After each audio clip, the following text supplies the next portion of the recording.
कोई नहीं जानता। तो मुझे ये लगता है ये कुछ इस तरह की चीजें हैं जिसको हम सिर्फ अवेयरनेस बढ़ा करके ही सही कर सकते हैं, और कोई तरीका नहीं है हमारे पास।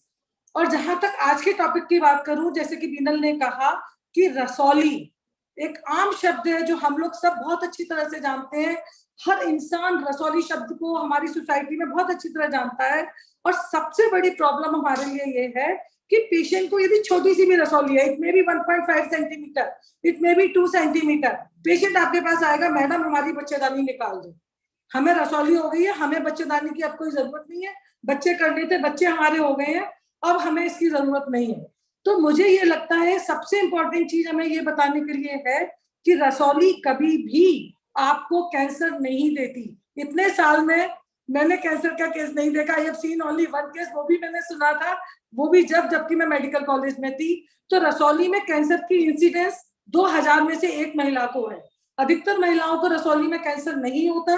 तो रसौली होने पे सिर्फ इसलिए बच्चेदानी नहीं निकालनी है कि आपको रसौली है, आपको ब्लीडिंग की दिक्कत है, साथ में आपको कोई और परेशानी हो रही है, आपके बच्चेदानी का मुंह ठीक नहीं है, फिर ब्लीडिंग भी हो रही है, तो दीज आर द केसेस की जहां पे कि आपको ऑपरेशन कराने की जरूरत है। हमारी गाइडलाइंस ये कहती है कि कोई भी रसौली जो 4 सेंटीमीटर से छोटी है और जो आपको ब्लीडिंग की दिक्कत नहीं दे रही है, उसके लिए हमें ऑपरेशन नहीं करना है। सिंगल रसौली के लिए तो यदि प्रॉब्लमेटिस नहीं है तो आप आगे भी ऑपरेशन ना करें, ये बहुत इंपॉर्टेंट मैसेज है। और आजकल के वक्त में हमारा बच्चेदानी को बचाना ये बहुत जरूरी है। हम लोग छोटी छोटी बात पर ऑपरेशन करा देते हैं। मैं वास्तव में मेरा मन बहुत खराब होता जब मैं अपने चैम्बर में आए दिन देखती हूँ कि 23 साल की लड़की, 28 साल की लड़की, 30 साल की लड़कियां बच्चेदानी निकलवा करके आती हैं और इसके बावजूद उनको कोई हार्मोन थेरेपी नहीं मिली हुई होती और उनकी लाइफ इतनी क्रिपल्ड होती है कि उनको देख के मन को कष्ट होता है। तो आज की वेबिनार के थ्रू मेरा सबसे इंपॉर्टेंट मैसेज जो मेरे क्लब 35 प्लस के मेंबर्स के लिए है वो ये है कि रसौली से ना डरे। रसौली में कैंसर होने की संभावना बहुत कम होती है और रसौली के लिए बच्चेदानी को निकलवाने की ना सोचें। बच्चेदानी यदि आप निकलवाने की सोच रहे हैं तो कम से कम एक डॉक्टर की ओपिनियन से ना निकलवाएं। मैं हमेशा सजेस्ट करूंगी 2 डॉक्टर को दिखाएं, 3 डॉक्टर को दिखाएं। यदि आपको सब ये कह रहे हैं कि आपको ऑपरेशन कराना चाहिए तो आप ऑपरेशन कराएं, अदरवाइज आप ना कराएं। ये मेरा सबसे इंपॉर्टेंट मैसेज है। Here again now I will अपना मैं नमस्कार कहना चाहूंगी अपने सारे सीनियर्स को, doctor Ambuja ma'am, Anita ji, doctor Sunita and जो लोग भी प्रेजेंट है सबको मेरा बहुत बहुत नमस्कार। Thank you renal, thank you so much. Thank you Aarti ma'am, आपने बहुत ही सही शब्दों में and very clear message you have given. And आज हमारे पास ऐसे एक्सीलेंट स्पीकर्स हैं जो हमें इसके बारे में मेडिकल एंड सर्जिकल मैनेजमेंट बताएंगे। क्या फाइब्रॉइड को ट्रीटमेंट की जरूरत है और अगर है तो इसके लिए दवाइयां भी हैं, इसके ऐसे ऑपरेशंस भी हैं जिसमें सिर्फ गांठ निकाली जा सकती है और बच्चेदानी को बचाया जा सकता है। So we have the best of the speakers. और एक बार मैं फिर से सारे सोसाइटीज जो हमारे साथ आज कोलैबोरेट कर रही हैं उनके प्रेसिडेंट्स को स्पेशल थैंक्स बोलूंगी। तो Agra society, Bharuch society, Bhopal, Raipur, Nagpur, Jabalpur, Pune and Vadodara. So thank you so much from bottom of my hearts and over to the MOC. Yeah, before that, I would like to invite Vice President Dr. Anita Shah, Madam. She is also here joined with us as a guest of honor. Anita ma'am का CV please. Yes. Fibroid को treatment की जरूरत है और अगर है तो इसके लिए दवाइयां भी हैं, इसके ऐसे ऑपरेशंस भी हैं जिसमें सिर्फ गांठ निकाली जा सकती है और बच्चेदानी को बचाया जा सकता है। So we have the best of the speakers. और एक बार मैं फिर से सारे सोसाइटीज जो हमारे साथ आज कोलैबोरेट कर रही हैं उनके प्रेसिडेंट्स को स्पेशल थैंक्स बोलूंगी। तो Agra society, Bharuch society, Bhopal, Raipur, Nagpur, Jabalpur, Pune and Vadodara. या परेश भाई एक्चुअली रिपीट हो रहा है। I mean what I have said the record is being repeated. So can we have blessings from Anita madam? Anita Shah, madam. Yeah. Very good afternoon, Binal. First of all, thanks a lot for involving me in this very important. ऐसे operations भी हैं जिसमें सिर्फ गांठ निकाली जा सकती है और बच्चेदानी को बचाया जा सकता है। परेश भाई, can we stop that? I don't know why the recording is playing repeatedly. Yes, Anita madam, please continue. Yeah. Very good afternoon to all my seniors, Ambuja madam. Good afternoon, ma'am. Hello, ma'am. Good afternoon. Yeah, please continue. And thank you, Binal, for inviting me over here today in today's webinar. Doctor Aarti ने बहुत अच्छी तरह से बताया कि fibroid के लिए लोग बहुत सारे परेशान होते हैं और अननेसेसरीली बच्चेदानी निकालवाने का सोचते हैं. So by this webinar, I am sure we will give a better message to all our Club 35 Plus members, and they will definitely take advantage of that. Most of the time people are usually worried कि गांठ बोला तो गांठ यानी cancer की निकलेगी और इसी तरह निकलवाने के लिए सोचते कि बच्चेदानी निकाल दो. But today you will definitely learn that all the fibroid, all the tumors are not the malignant means, and benign tumors are also there. So nothing to be worried. If जरूरत होती है तो कभी छोटी गांठ भी खाली निकाली जा सकती है. So you have to understand it properly. और इसके लिए हम सब लोगों को सलाह देते हैं कि 35 इयर्स के बाद यूजुअली आप हमेशा गायनेकोलॉजिस्ट से चेकअप कराओ. जैसे हर साल अपनी बर्थडे सेलिब्रेट करते हो, एनिवर्सरी सेलिब्रेट करते हो, उसी तरह हर साल आप अपना रूटीन गायनेक चेकअप करवाइए, जिससे अगर कुछ गांठ है या गर्भाशय की दीवार जाड़ी हुई है, गर्भाशय बढ़ा हुआ है, अंडाशय में कोई गांठ है, उस चीज का भी पता लग सकता है. भविष्य में कैंसर होने का कोई चांस नहीं है, उसके लिए हम लोग पैप टेस्ट भी करते हैं, तो इससे भी वो अपने को एडवांस में पता चलता है. और यूजुअली मैं ऐसा चाहती हूँ कि कभी भी जब भी हमारे पास कोई यंग पेशेंट भी आता है तो उनके साथ उनका मदर इन लॉ या मदर जो भी आते हैं, तो we would like to always convince them for their routine checkup also. This is the way. Sometimes ऐसा भी होता है कि कई बार लोगों को गांठ बताया जाता है, पर ये लोग ऐसे ही बैठे रहते कि मुझे कोई तकलीफ नहीं है तो क्यों डॉक्टर को बताऊं. और समटाइम्स ऐसा होता है कि फिर वो गांठ इतनी बड़ी हो जाती है कि उनको निकालने के लिए भी ज्यादा परेशानी होती है, तब वो लोग अपने पास आते हैं. तो this is by this webinar I am sure that proper message they will get that compulsory gynec checkup is a must, and only whenever it is necessary, then only we usually advise for removing of the uterus. So again, thank you very much. And before I hand over, just Binal, I'll take 2 minutes for their routine checkup also. This is the way. Sometimes ऐसा भी होता है कि कई बार लोगों को गांठ बताया जाता है, पर ये लोग ऐसे ही बैठे रहते कि मुझे कोई तकलीफ नहीं है तो क्यों डॉक्टर को बताऊं. परेश, देखो क्या हो रहा है, गांठ इतनी बड़ी हो जाती है कि उनको निकालने के लिए भी ज्यादा परेशानी होती है, तब वो लोग अपने परेश के में आ जाओ था. Binal, I'll take only 2 minutes for just inviting our IMS members for our West Zone conference. Paris, yeah, please. Slide. Paris, my heartiest invitation to all our IMS members. Of course, many of you have already registered for the conference, but those who have not registered, I would like to say that please do join. We are organizing West Zone conference on 12th and 13th of the August. Our organizing team is working as national as well as our local team is working very hard, and I am sure you will going to enjoy Surti food as well as Surti hospitality as well as delicious academic session. We are having 2 orations, one on genitourinary syndrome by Dr. Pushpa Setti Madam, our dynamic president, and another dedicated menopause clinic need of an hour by our Dr. Jignesh Shah, our past president. I can say that he was the pioneer of webinars. In Corona time, we started webinar, and then I'm so happy that it is continued till today, and in future also it will be remain continued. We have keynote address from all our very learned and academically so sound our vice president, our past presidents, Dr. Hara Patnaik sir, Dr. Ambuja madam, Dr. Shobna Mohandas, Dr. Maninder Ahuja, Dr. Sunila Khandelwal, Dr. Jyoti Shah, our renowned treasurer, and Dr. Anju Soni, who is going to be president next year. And we are having Dr. Suraya Rehman from Bangladesh also. We are having urogynecology workshop as well as gynec oncology workshop.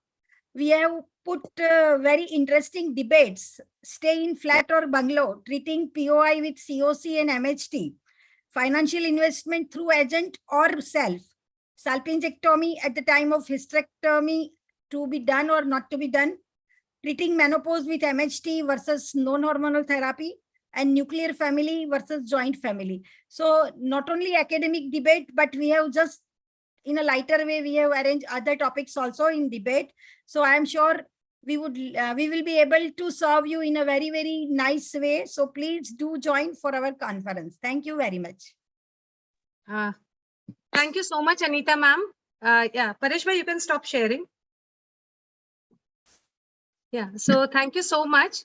And now I would request the MOCs to take over, and please note that actually Sunita ma'am has another meeting to attend. So can we have her session first? So Dr. Sapna, please invite the chairpersons of Dr. Sunita ma'am's session first.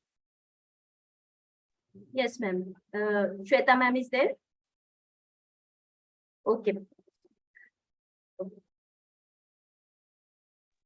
Moving in the for the first program of the day, surgical videos of laparoscopic myomectomy. I would like to invite Dr. Chintan Thakkar sir, the President Bharuch OG Society, and Dr. Abha Singh ma'am, IMS Menopause Society Raipur, as the chairpersons for the next session. Yeah, Abha Singh ma'am is the founder, president, and patron of the Raipur Menopause Society. So thank you, Abha ma'am, for gracing the occasion.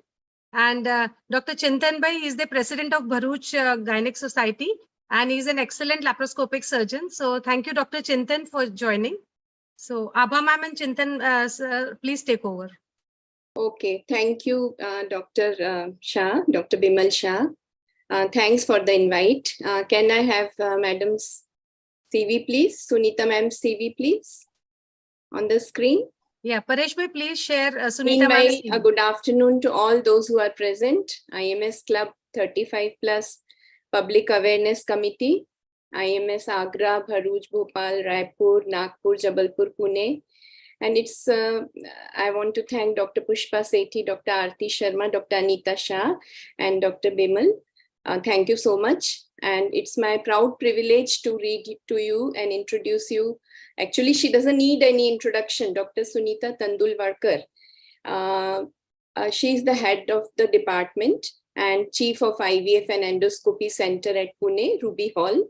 And she is the advisor and consultant for D.Y. Patil Hospital, founder and medical director, Solo Clinic IVF, founder and medical director, Solo Stem Cells.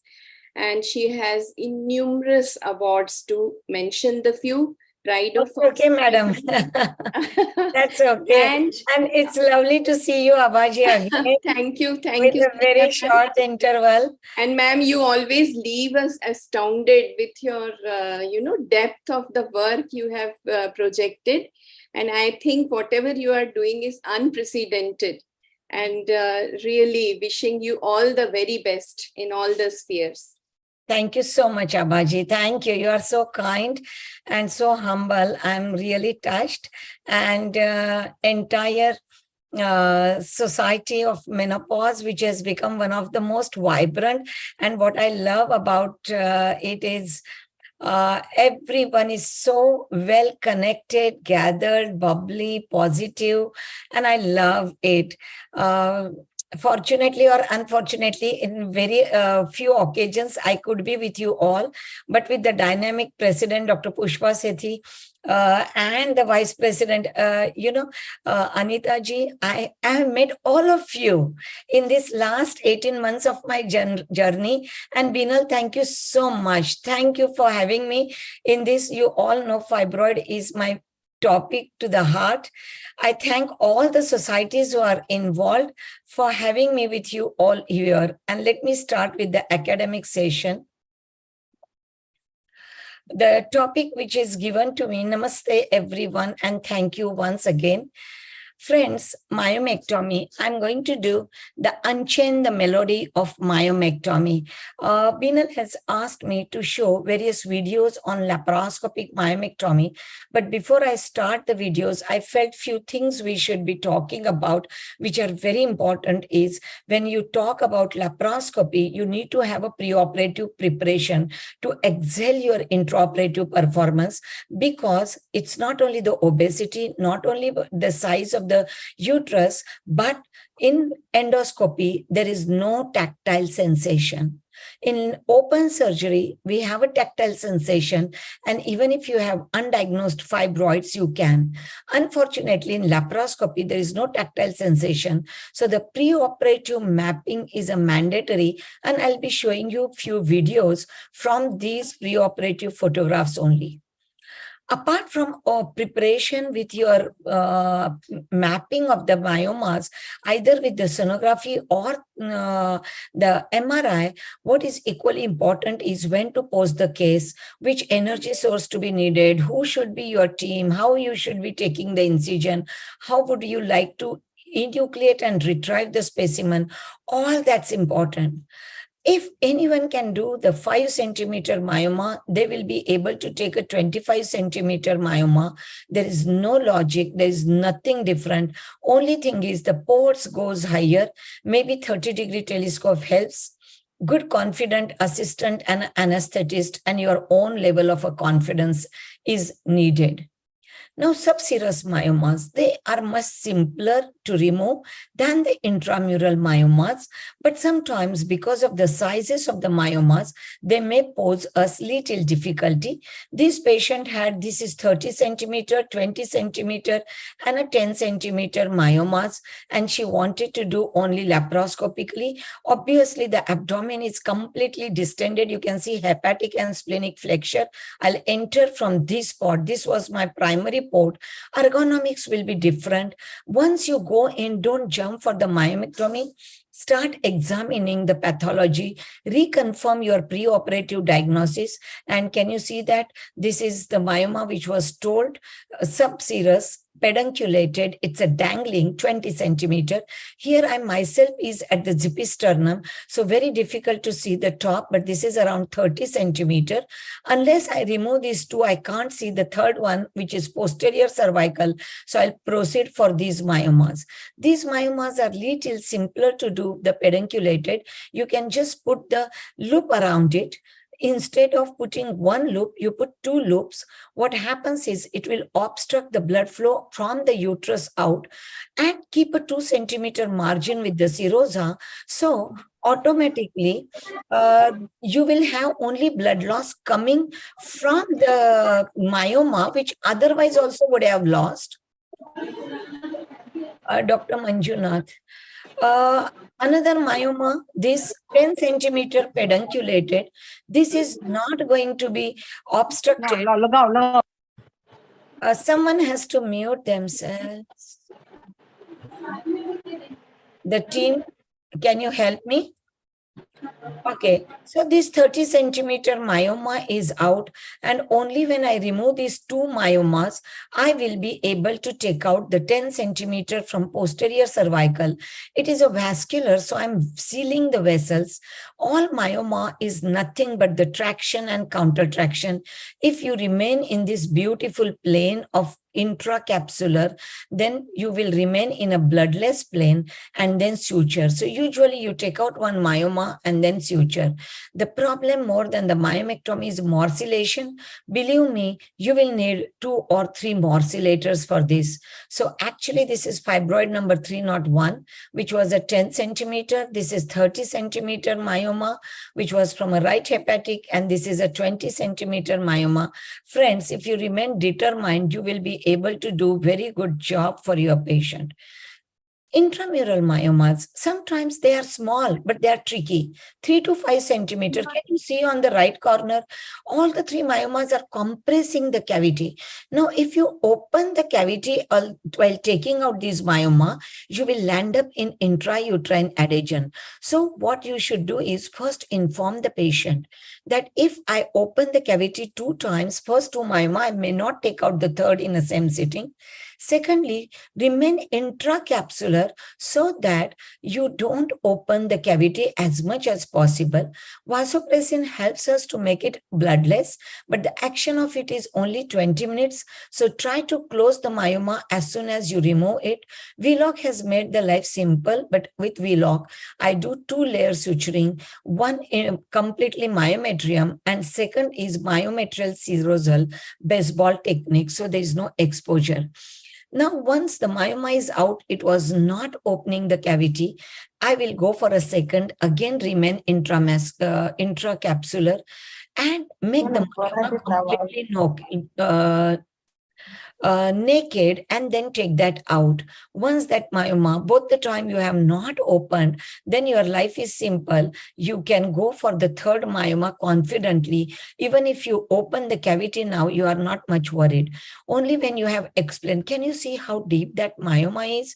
So this is a very small 3 centimeter myoma, but it is causing a complete compression. Sometimes your preoperative mapping is important. This myoma is more of a subserous. I'm just going to bypass this as fast as possible. And only when I suture that, you will see there was another myoma I was told, which is deep intramural. Now, if you see, once I take out the myoma, I can't see any bulge on this. You will see that the uterus, I'm checking out anterior wall, posterior wall, no bulge. Now here, I should know whether it is anterior wall fibroid or a posterior wall fibroid. Can you see? Because I was knowing, otherwise I would have gone transuterine if I would have entered from the posterior wall. So your mapping of the pathology, suturing the myoma one after the other, all are very important. Sometimes look at this, complete oblong myoma compressing the cavity completely. And then here, if you see all the time your diagram, the myoma is oblong myoma. So you may not take a big incision. I'm trying to show you different energy sources. Don't think that energy sources make the life simple. It is the wise use of energy sources by you all is more important. And then you keep on doing this. Can you see, even with the monopolar cavity, what is important is it is a compressing cavity. I will go intracapsular. I will see to it that I don't open the cavity as much as possible. You see, in laparoscopy, you need to be a by-handed surgeon and try to be making the myoma completely naked, take it out and then suture. 15 minutes doesn't allow me to show you many videos, but I will just try to be as quick as possible. This is another compressing myoma. I might as well skip that. This is a broad ligament myoma. If you go inside, you will find that this is large myoma of 20 centimeter plus. Now, this patient had a ureteric compression, ureteric stent inside. You needed to take out. Believe me, they are large in size, but very simple to remove. You have to just take one incision on the posterior lip of a broad ligament, and you just have to move your hand completely. Take an adequate incision because this is a very large myoma. Don't be worried about and remain within the plane of a myoma. Keep on sealing. These are the bipolar instruments which I love because they can work as a dissector. Allow me to seal the myoma, all even the miniature vessels.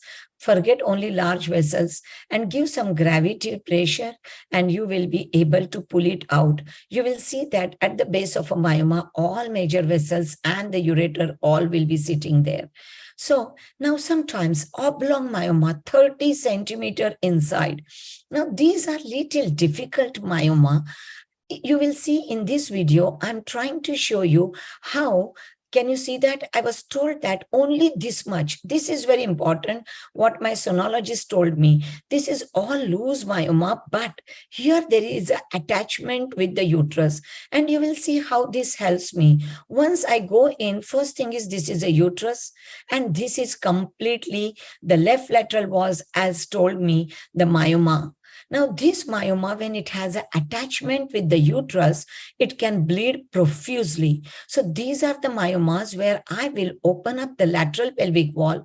I'll push the myoma medially and I will go for the uterine at its origin. Can you see the ureter? Beautifully it was seen. And this is the internal iliac. I'm going to cut it out.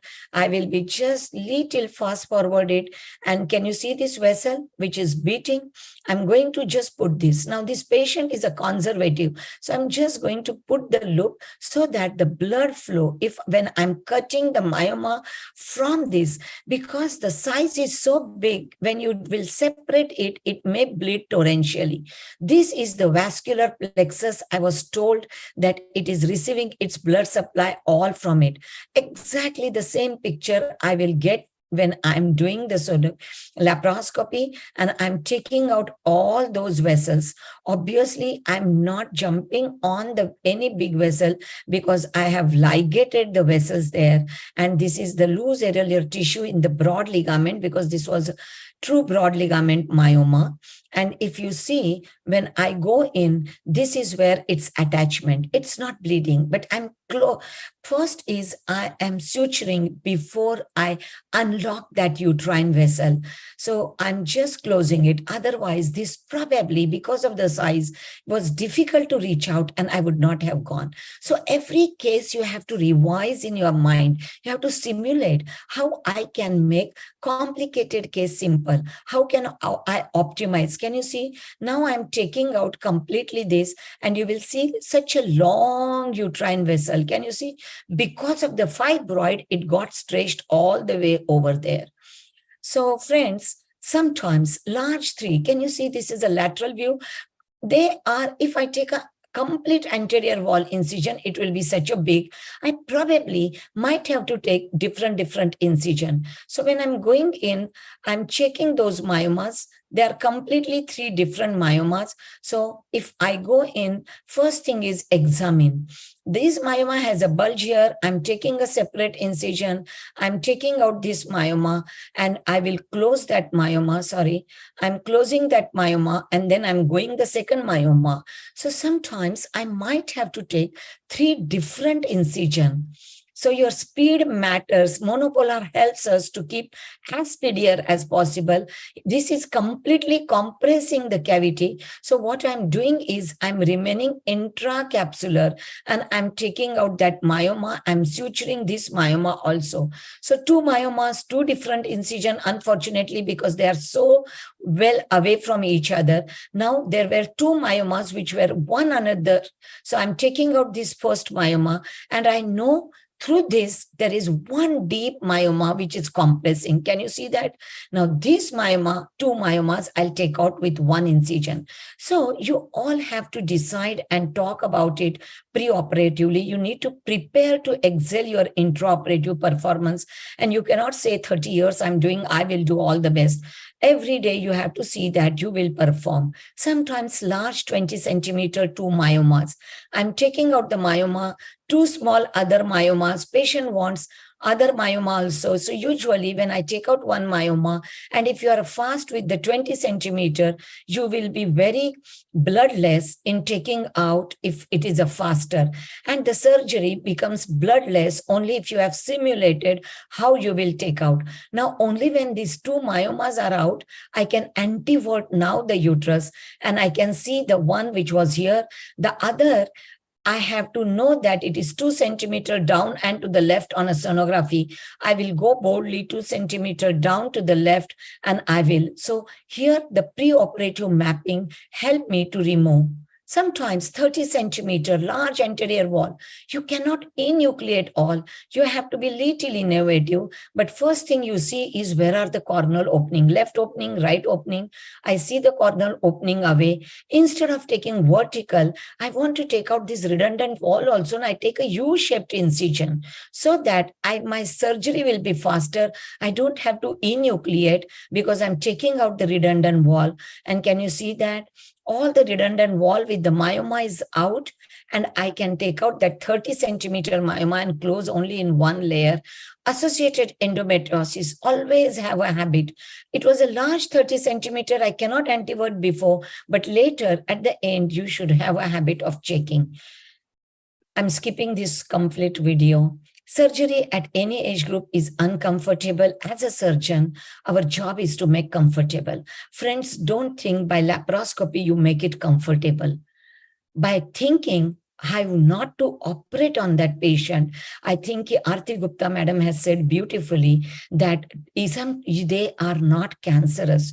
So asymptomatic myomas in a perimenopausal age group, if you find incidentally, please don't jump in a surgery. Always remember, some women need to be treated, others don't. Find out which one you want to treat. Art of endoscopy lies in the imagination of the surgeon. Always keep on asking yourself, when was the last time you did something for the first time? An innovative aspect should be implemented. Then that laparoscopic surgery becomes a beautiful orchestra. It comes out singing. Everyone works differently, but at the end, the results to the patient are most important. And to make endoscopy safe years after years, you need a confidence, but not overconfidence. Your passion, your hard work, your dedication, performing excellence every day, all goes together. Friends, before I leave, let me just appeal to all these beautiful women over here that I'm going for a Foxy presidential election.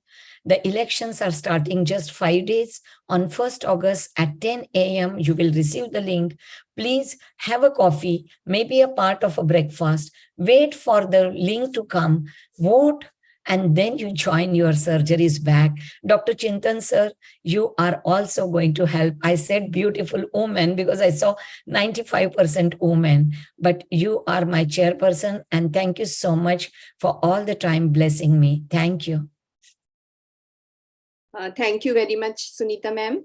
May you continue to exceed all the expectations of everybody, and wishing you all the very best. A very beautiful lecture, though we would have loved to see more of your video presentation. Beautiful surgery, ma'am. Actually, I made it for 20 minutes, but I heard Binal saying 15 minutes. So I decided, let me cut off 2 videos. Okay. Thank you so much. Thank you. Thank you for an opportunity. Thank you. It is always a pleasure. Chintan sir, would you like to give your remarks? Dr. Chintan bhai? I did not see him actually. That's why Okay. the ladies have gone. Yeah. Yeah. So ma'am, it's always, amazing and mesmerizing to see your videos. And mainly I wanted you in this talk today because, probably for you, sky is the limit, and I wanted you to inspire all us gynecologists that, we can do so many wonderful things and we can still remove the fibroids at odd locations at various sizes and still preserve the uterus and give justice to the female. So really, you are my inspiration and like a role model, and I really appreciate your passion and perfection for the surgery. Thank you so much, ma'am. I can understand your busy schedule and still you could spare time for the Indian Menopause Society Public Awareness Webinar. Thank you so much, ma'am. Really obliged. Let me say only one thing, Binal, you are very humble. I know you are doing larger than this size myomas routinely. You are humble, so I really appreciate, but you are a great endoscopic surgeon. You always operated in my conferences. Yeah. Thank you so much, ma'am. Thank you. Thank you for your kind words, Abaji. Thank you. Thank you. Thank you, Abba ma'am. Thank you so Girija, much. I apologize for taking your slot, dear. Thank you so much for giving me this opportunity. Thank you. Thank you. Yeah. Over to the MOCs. Yes. Good afternoon, all of you. So I would like to thank again Sunita ma'am. She is a wonderful lady. I also love her personally for her dressing sense, also her presentation, way of presentation, and her wonderful surgeries also. Now, many a times patients ask us कि what is the medical management, मतलब कि कोई लोग ऐसे भी होते हैं जो घबराते हैं कि हमें सर्जरी में नहीं जाना है, just because of surgery is a word where patients are fussy about it, and sometimes they ask us कि हमें मतलब कोई दवाई से नहीं ये पिघलेगी. So for that we have eminent speaker, and I would like to invite the chairpersons, Dr. Savita Tyagi and Dr. Shashi Srivastav, for a topic on medical management of fibroids. Yes, Dr. Savita, for you. Thank you so much for inviting me for this session. Thank you, Binal, and good evening to all seniors present over here. Good evening to Girija Babu madam also. Paresh, next slide, please. Yeah. So thank you, Savita ji and Dr. Shashi. Thank you so much for helping us. Yeah. Thank you. Yeah. So madam, please invite the speaker. Okay. Slide, please. Yeah. Can we have Dr. Girija? Yeah. Thank you so much. Dr. Girja Wag is a professor and HOD Department of Gynae, Bharati Vidyapeeth Medical College and Hospital, Pune. She is a senior consultant, Cloud9 and Apollo Hospital, Pune. Faculty Professor, OJS International Expert General Coordinator, 2016. Chairman Medical Disorders in Pregnancy Committee, FOXY, 2012 to 16. She is Vice President, India Chapter Justosis since 2014. Member Governing Council, ICOG, 2011 to 2014. Joint National Secretary, FOXY, 2010. Assistant Coordinator, National Eclampsia Registry since 2008. Member Central Supervisory Board of the PCPNDT Act 2010 to 2014. National Member Laksh NP QCN and MOH FW and GOI.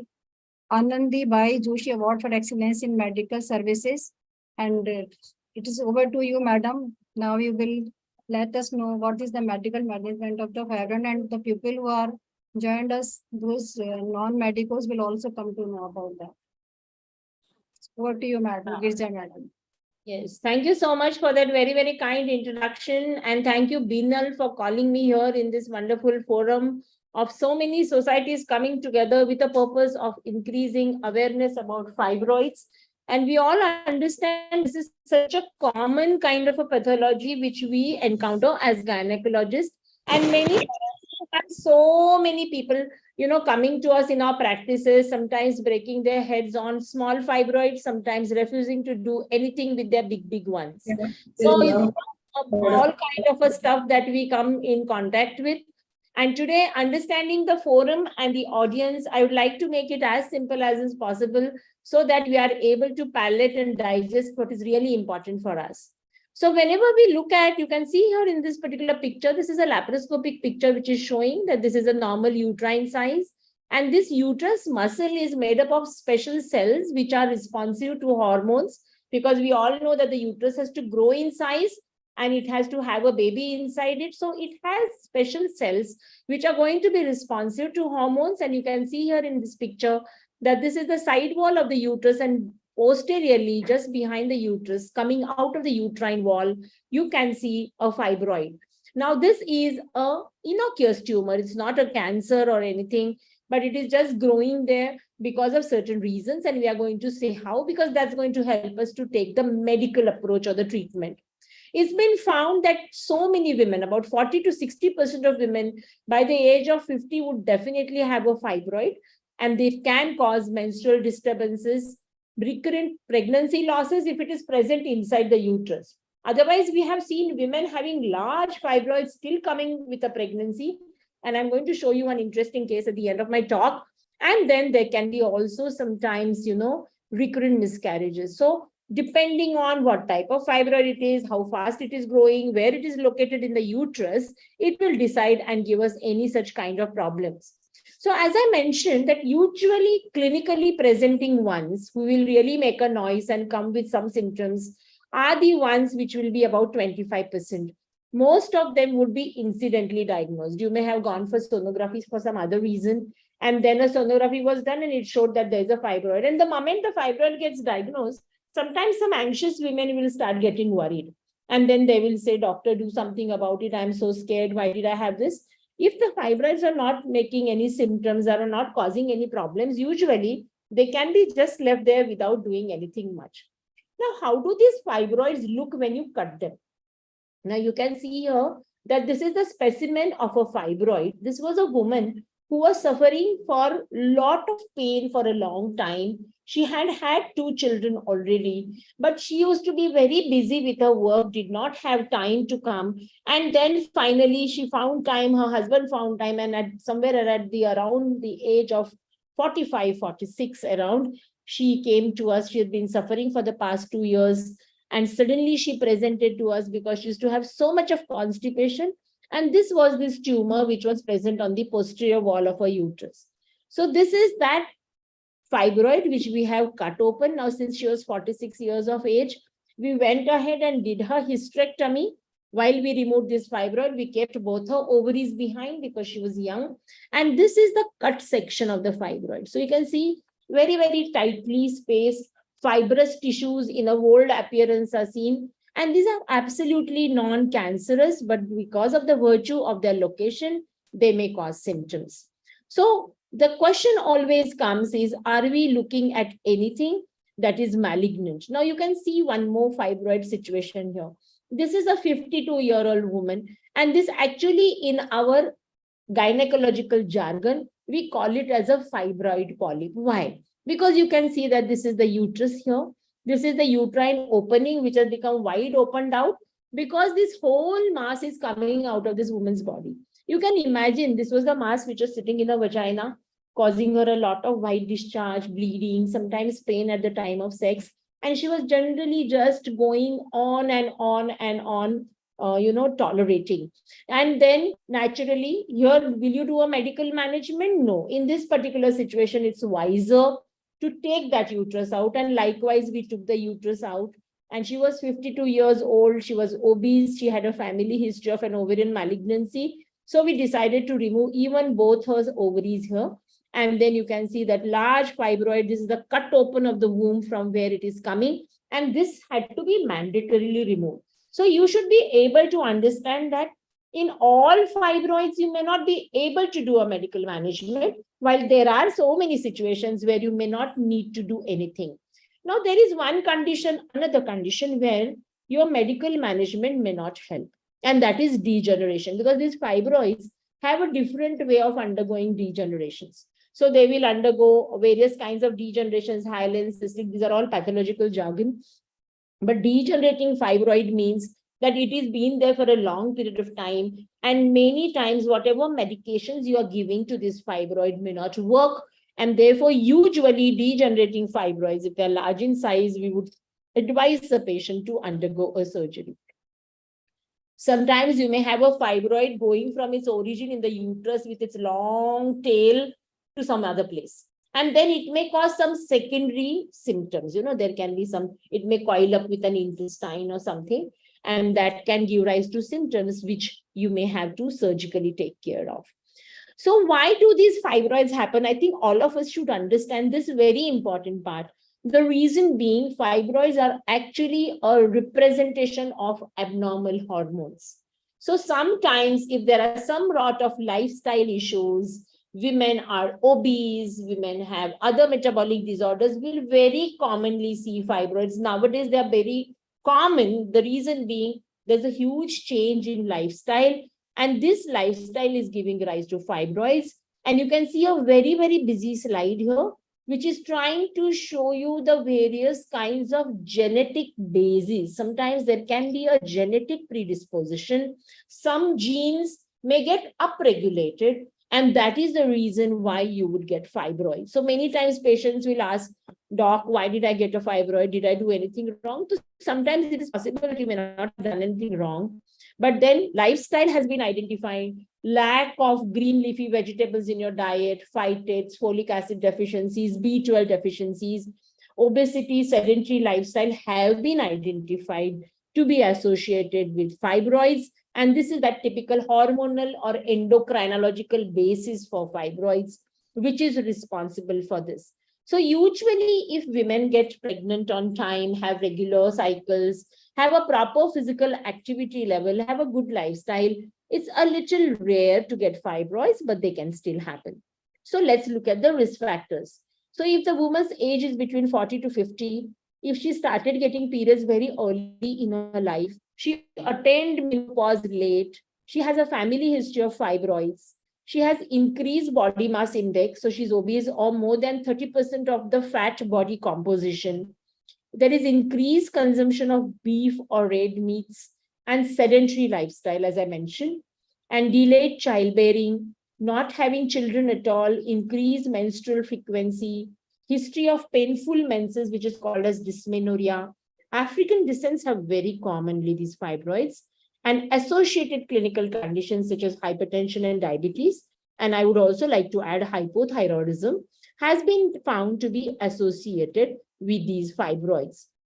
And then nowadays we are understanding that there are some sort of environmental exposures which also come through environmental pollutants. So sometimes using a lot of plastic and all these have been postulated to be responsible for increased occurrences of fibroids. And one of the other conditions which really bothers us is that fibroid is inside the uterus. So is the lining of the uterus going to get affected? Usually, very rarely the lining will get affected. Lining will get affected because the cavity gets stretched up and that can cause bleeding. Very, very rarely you will have any kind of pathological change in the lining of the fibroids. Now, coming to the symptoms, many times women will have an incidental finding, as I told you, if they've undergone a sonography for some reason, they'll have heavy or prolonged menstrual bleeding, and they would have pressure symptoms where it has gone and obstructed something, the bladder or the rectum. Sometimes women have presented with urinary retention where they had a large fibroid. So many times, these are the reasons why fibroids would give this, and how do you diagnose them? One is a sonography. You should do a proper sonography, like as gynecologists, we always look at where it is located, how it is located. So do we need to do a surgery? Is it the symptoms that the woman is presenting with, is it because of these fibroids or not? All this is able to understand by doing a sonography. Sometimes patients just do a abdominal sonography and come. But then we will again tell them, go and please do a transvaginal scan, because we want to know as the details. We want to see how is the blood supply. And sometimes if the fibroids are not present in a proper location, you may have to consider doing an MRI, which is an advanced finding.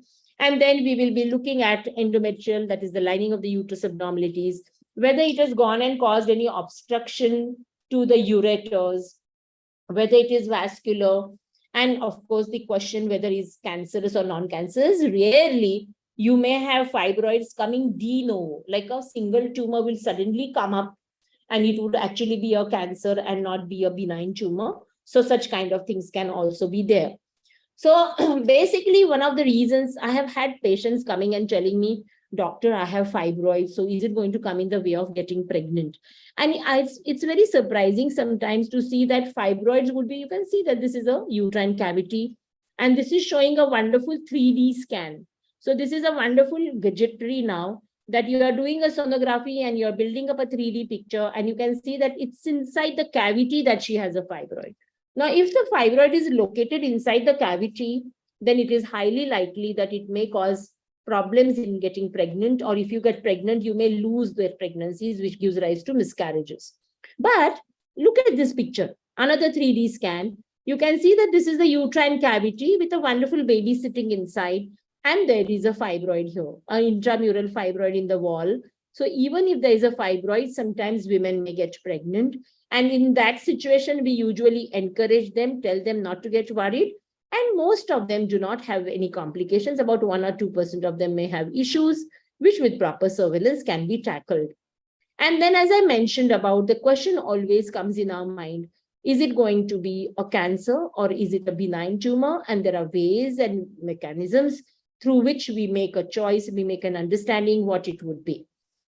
Now, looking at another picture here, you can see that this is again a laparoscopic picture. You can see that this fibroid is sitting on one corner of the uterus, and then it is quite large in size. It's not going to cause any functional abnormality as far as pregnancy is concerned. Maybe it will come in the way of conception because it is just sitting at the cornal end where the fallopian tube is attached. But it is not, you can see that the fallopian tube is a little away here and the tubo-ovarian relationship is quite intact. But this fibroid is sitting in such a situation that it may be mistaken for an ovarian mass if you don't do a proper sonography, and then give rise to a dilemma. And if it's further softened with degeneration, then there's always a suspicion. Is it a fibroid? Is it an ovarian mass? And many times by doing imaging and all, we can understand and tackle this. So how do doctors make decisions whether you are going to do a medical management or surgical management? Most of them is depend on this fibroid topography, how this fibroid is located. Is it really responsible for the symptoms that the woman is complaining of? And is it really necessary to remove it, because is removal going to help? And then is it also necessary to do a medical management? But sometimes some fibroids you can just do expectant management, which means you do nothing. You just keep an observation, change their lifestyle, and just keep them under surveillance. I have so many friends and colleagues of mine who have said, I don't want to remove my fibroids, let them be there, Girija. We know in the middle of the night come for us, so let's be. So even they can be managed expectantly. So these are the various treatment approaches, as you can see here, put up on the slide.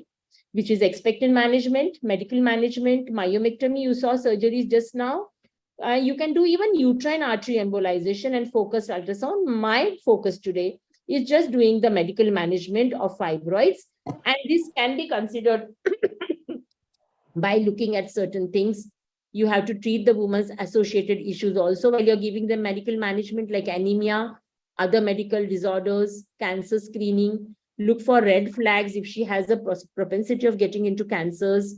Then LNG-IUS and SPRMs are now something which have come up much in market, and that they are my personal favorites actually, which have, through the pandemic which we recently faced, we learned that women required a conservative management, and that is how it helped. So what will you do? How will you correlate? Correctly correlate the symptoms and then plan, and look at all the other comorbidities. Sometimes some medicines may not be indicated, and that is what you to remember. And so the options that a gynecologist has to offer to you is a combined oral contraceptive pill, progesterone injectable like LNG-IUS can be put in. You can put in a progesterone inside the uterine cavity, but of course the cavity should not be distorted. RU486 is mifepristone, which I told you. Then GnRH analogs are used sometimes. There are so many aromatase inhibitors, selective estrogen receptor modulators, and SPRMs, which are used. And this is typically the algorithm that we follow, and then make a decision what is going to be appropriate for the patient. Now, mifepristone, as I mentioned to you, can be given in the dose of 10 milligrams to 25 milligrams per day for a period of 6 months to a year. And there have been now quite a few clinical trials which have proved its efficacy.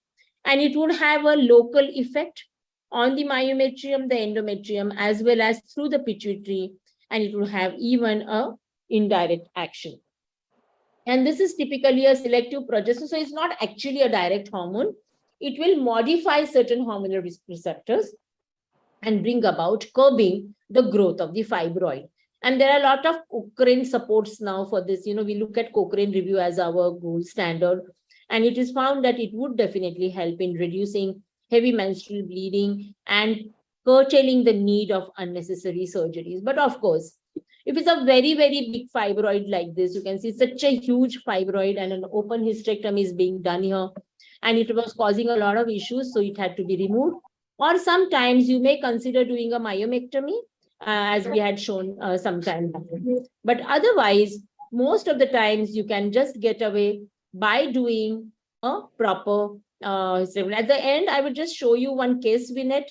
And this is Amina P4, who had 4 children.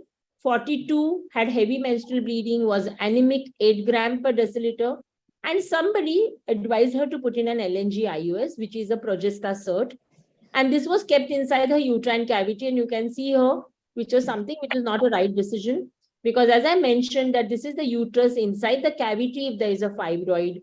Ideally, it is to be either subdued by giving medical management, or you may consider doing a hysterectomy, as was eventually done. This is a specimen of the hysterectomy in this woman. And this LNG-IUS, which was put inside her, was not really a very good decision. You must be able to differentiate between all these things. What you have to understand at the end.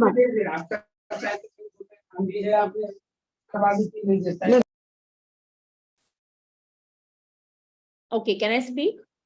So what we have to understand at the end is that not all fibroids require treatment essentially.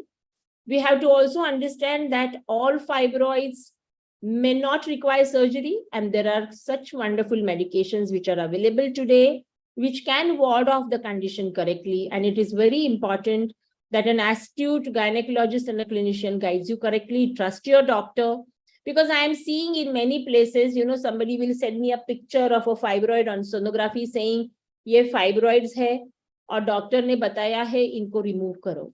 And when we ask them, the patient is having any symptoms? No, she's not having symptoms. She's just 45. But the doctor said there is 1 centimeter fibroid sitting in your myometrium, but it's better to remove. It's many times it's not necessary. So do not undergo surgeries or medications unnecessary. Many times we can make a rational decision with the help of our gynecologist. Thank you so much for giving me this opportunity. And I hope, Dr. Beenal, I have been able to make the point clear. Yeah. Thank you so much, ma'am. Chairpersons, your remark, please. Thank you, Dr. Girjawak. You nicely explained about the which fibroid we have to remove. हमको सभी लोगों को ये समझाना बहुत आसान हो गया है कि हमें किस फाइब्रॉइड को निकालना जरूरी है और किसको हम मेडिसिन से ट्रीट कर सकते हैं. Because many time the right decision is by the doctors, and जब जरूरी नहीं है तो नहीं निकालेंगे, दवाइयों के द्वारा करेंगे, एंड जब बहुत ही जरूरी है तो उसको निकालना बेस्ट ऑप्शन है. And everything is very nicely explained by the Dr. Girjawak. Very well done. Yeah. Thank you, Alka ma'am. Thank you, Sashi ma'am.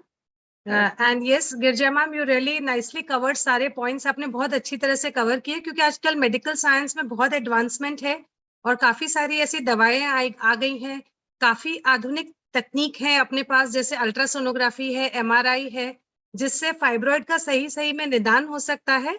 और उसके ट्रीटमेंट के काफी सारे ऑप्शंस हैं, मतलब सिर्फ सर्जरी ही ऑप्शन नहीं है, कई बार तो कोई भी ट्रीटमेंट की जरूरत नहीं है, ये भी है. तो आप जरूर अपने डॉक्टर पे विश्वास करें, उनसे चर्चा करें, और अगर आपको ये तकलीफें हैं कि हैवी ब्लीडिंग हो रहा है, पेट में दर्द हो रहा है, तो एटलीस्ट जांच जरूर करवाएं, घर पे बैठे ना रहें. सो thank you so much and thank you chairpersons. Thank you. Over to the MOC, please. Yes, ma'am. So after learning the medical and the surgical management, we are moving on to the much awaited panel discussion. So I would like to invite the moderator for the same. And Sapna, just sorry for the interruption. मैं सबको कहना चाहूंगी कि हम लोग ने we have crossed 90+ attendees. तो 100 के बाद ये लिंक अलाउ नहीं करेगी. तो मैंने this webinar is also going live on YouTube. तो मैंने YouTube लिंक को ग्रुप में रखा हुआ है, तो आपके अपने ग्रुप्स में, सोसाइटीज में YouTube लिंक आप फॉरवर्ड करिएगा, क्योंकि 100 के बाद Zoom लिंक में वो लोग ज्वाइन नहीं हो पाएंगे. और आज हम पैनल के बाद जो फोटोग्राफी कॉन्टेस्ट हमने रखी थी Indian menopause society public awareness committee ने, age is just a number, तो उस फोटोग्राफी कॉन्टेस्ट का रिजल्ट भी हम लोग डिक्लेयर करने वाले हैं. तो जो लोग ने भाग लिया है वो भी जरूर ज्वाइन करेंगे. So please forward the YouTube link जो मैंने ग्रुप में रखी है, उसको आप अपने ग्रुप्स में फॉरवर्ड करें. Okay, thank you Sapna ji, please go ahead. Yes, ma'am. So it's my privilege and honor to invite somebody very beautiful and stalwart of our society, Dr. Naina Patel, ma'am, the medical director of Akansha Hospital and Research Institute, Anand, Gujarat. She's also the medical director of Zevia IVF, a pioneer in the field of IVF and surrogacy. 1,731 surrogate babies were born at her center. She was invited at Oprah Winfrey Show, the Hot Talk, TED Talks, Josh Talk, authored number of research papers and book chapters, and she has her own book, Advances in Assisted Reproductive Technologies. One of the very important things is she has published and treated world's first case of thin endometrium by bone marrow derived cell therapy, and first pilot study on autologous bone marrow derived cell therapy for thin endometrium. Her interests are regenerative medicine, the gut microbiome. We have somebody very distinguished here, and I would like our Club 35 members to learn from her experience. Welcome, ma'am. Thank you, everyone, and thank you, Beenal and the Menopausal Society for having me over here. I'm sure the panelists you are going to introduce.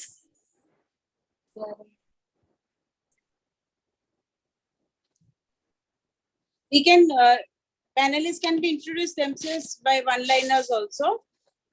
Hello. Yes, Reshmi Ben, please, you can begin, Reshmi Ben. Yeah, so I am Dr. Reshmi Banerjee from Baroda, and may the next panelist also tell her name. I am Dr. Ruchika Garg. Yeah. I am Dr. Ruchika Garg from Agra. I am a professor in SN Medical College and joint editor of Journal of SAFOG and associate editor of Journal of Midlife Health of our society. Thank you, the ma'am. next panelist can introduce themselves? Myself, Dr. Sushma Verma. I am director and consultant Sarvodaya Hospital Maternity Center and Test Tube Center. Welcome. Welcome, Menopause Society. Yeah. Welcome, Sushma ma'am. Thanks a lot, ma'am, for the opportunity. Next. Hello. I'm from Bhopal, Dr. Vajanti Kolekar, and I'm Vice President of Bhopal Menopause Society. Okay. Hi, Welcome, Vajanti. Dr. Vajanti. Welcome.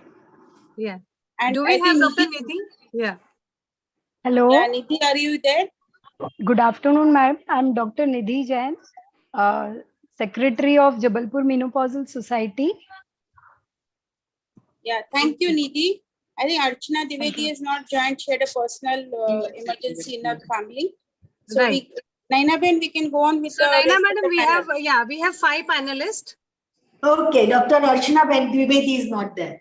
Okay. Yeah, Dr. Archana, she has a family emergency. She actually lost her father, so she is not here. Yeah. Sure. So we have Please Dr. cover. Ruchika, Dr. Vajanti, Dr. Sushma, Dr. Reshmi, and Dr. Nidhi.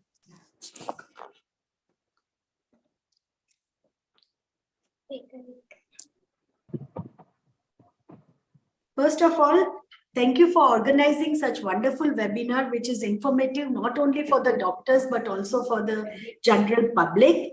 Fibroid, we know it's a huge problem because as Dr. Girija said, 70%, 70% ladies को fibroid होता है. कई बार तो cesarean करने पे पता चलता है कि there was a fibroid and we are delivering a baby now.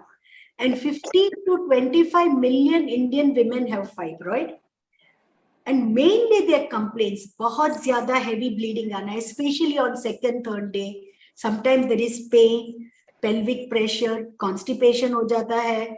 There is difficulty in emptying bladder also, back pain. So all this could be a symptom which can make you feel कि मेरे periods जैसे normal आने चाहिए, ऐसे नहीं है. There is some problem in me. And rather than sitting on the problem, it is best to approach the doctor, your gynecologist, at least to find out. And that's why, at least after the age of 30, a regular gynec checkup is a must. So this is a lady who lives from Anand, but lives in Singapore. She was 41 years of age when she visited us in 2017 with complaint of menorrhagia for 2 years. 2 साल तक उसने कुछ नहीं किया, painkillers लिया. There was bloating of abdomen, constipation, repeated urinary infection. उसको एक लड़का हो गया था, 15 years male child. She was not interested in the second child. 41 years she thought ये तो menopause आ रहा है, तो periods irregularity होती है. But she never realized that she had a fibroid.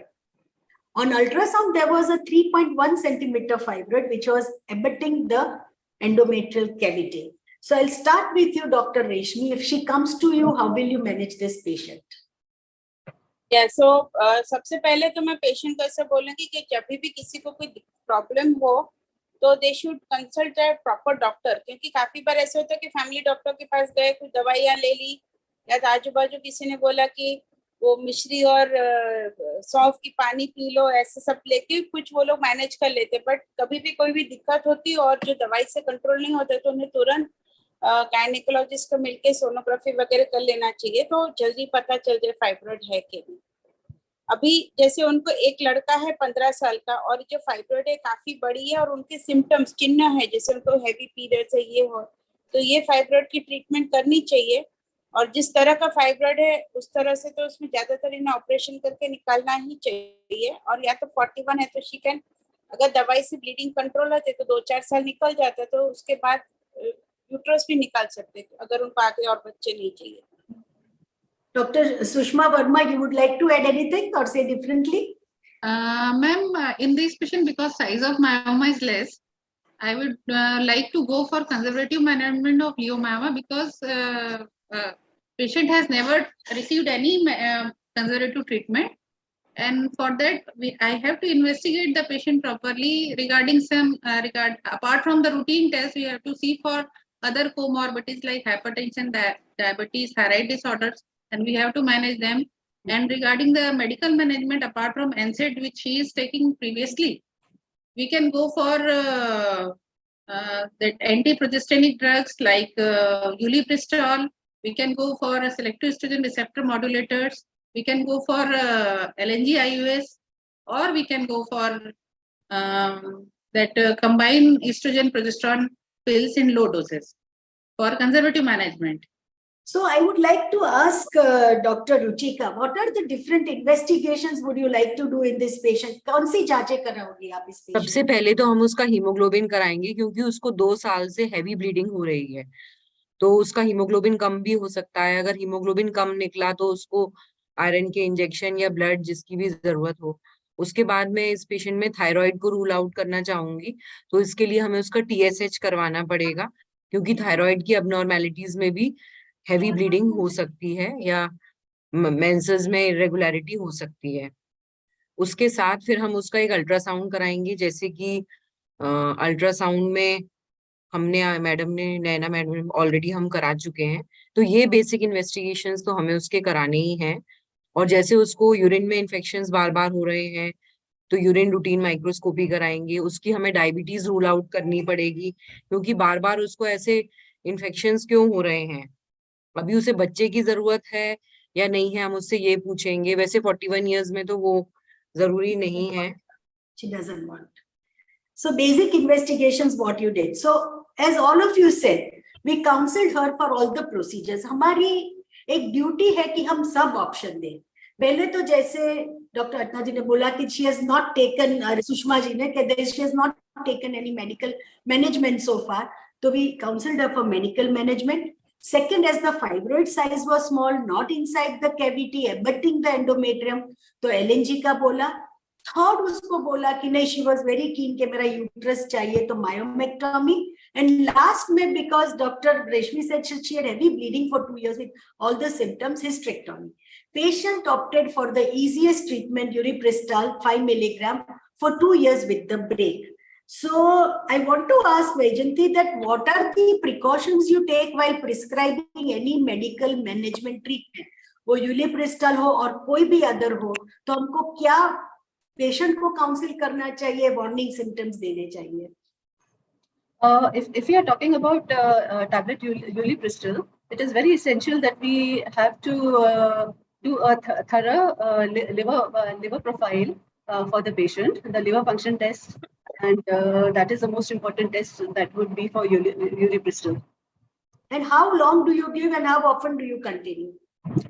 I would give it for continuously for 3 months, and then give a break for a menstrual period, and then begin again for 3 months. Dr. Nidhi, you have any other suggestion? Madam, Ulipristal we can give long term, but we have to monitor it by liver function test. We have to tell the patient that if your liver function test deranged by 2 times of the normal, then it is to be cautious and we have to stop the treatment, and we have to be very careful, and we have to rule out the medical conditions before starting any medical treatment, any underlying disease, and then we should start the medical treatment. Dr. Reshmi, any other medical management treatment like tablets do you give to your fibroid patients other than Uripristal? No, I would give them to control bleeding, to control their bleeding, like something like tranexamic acid or mefenamic acid combination to control the bleeding and the pain. And I would like to add in this mifepristone, mifepristone is also available, but at least in this particular patient with a 3 centimeter submucous fibroid which is distorting the endometrial cavity, I am doubtful whether any sort of medical management, it will just be to buy time, nothing more than that. It is just abutting. It is not inside the cavity. It is intramural, abutting the lining. Can use LNG IUS also. Yes. So these are the various options. I would like to go for Lupride injections. We can also give. But for how long can you give? She is 41. She can still menstruate for another 8-9 years. So what she said, she was happy with Ulipristal, but she now wanted some permanent treatment for this, and therefore we decided that we will think. So this is what medical management should be considered when the symptoms are mild to moderate and the patient's preference is non-invasive. That was what it was here. GnRH agonist, yes, to buy time for surgery, but we cannot keep on giving for a longer duration. Sperms, which we have given, and tranexamic acid is symptomatic relief. Again, she came in 2019 that she was fine with this medication, but now she wants a better solution. The fibroid on scan remained the same. So what option would we give her now? She's 43 and she wants some other solution. Dr. Nidhi, once again, now how will you treat her? After 2 years, she doesn't. Dr. Nidhi, please unmute yourself. Dr. Nidhi, unmute करके बताएं and Hello. Hello. Yes, ma'am. Madam, I would like to do hysteroscopy, and if the cavity is normal, then LNG IUS is the better choice for long term. So that is what we decided. We did her hysteroscopy. We inserted the LNG IUS, and she was absolutely fine from 2019 to 23. Yeah, madam, there is a small request, Naina ma'am. LNG IUS क्या होता है? थोड़ा समझाएंगे?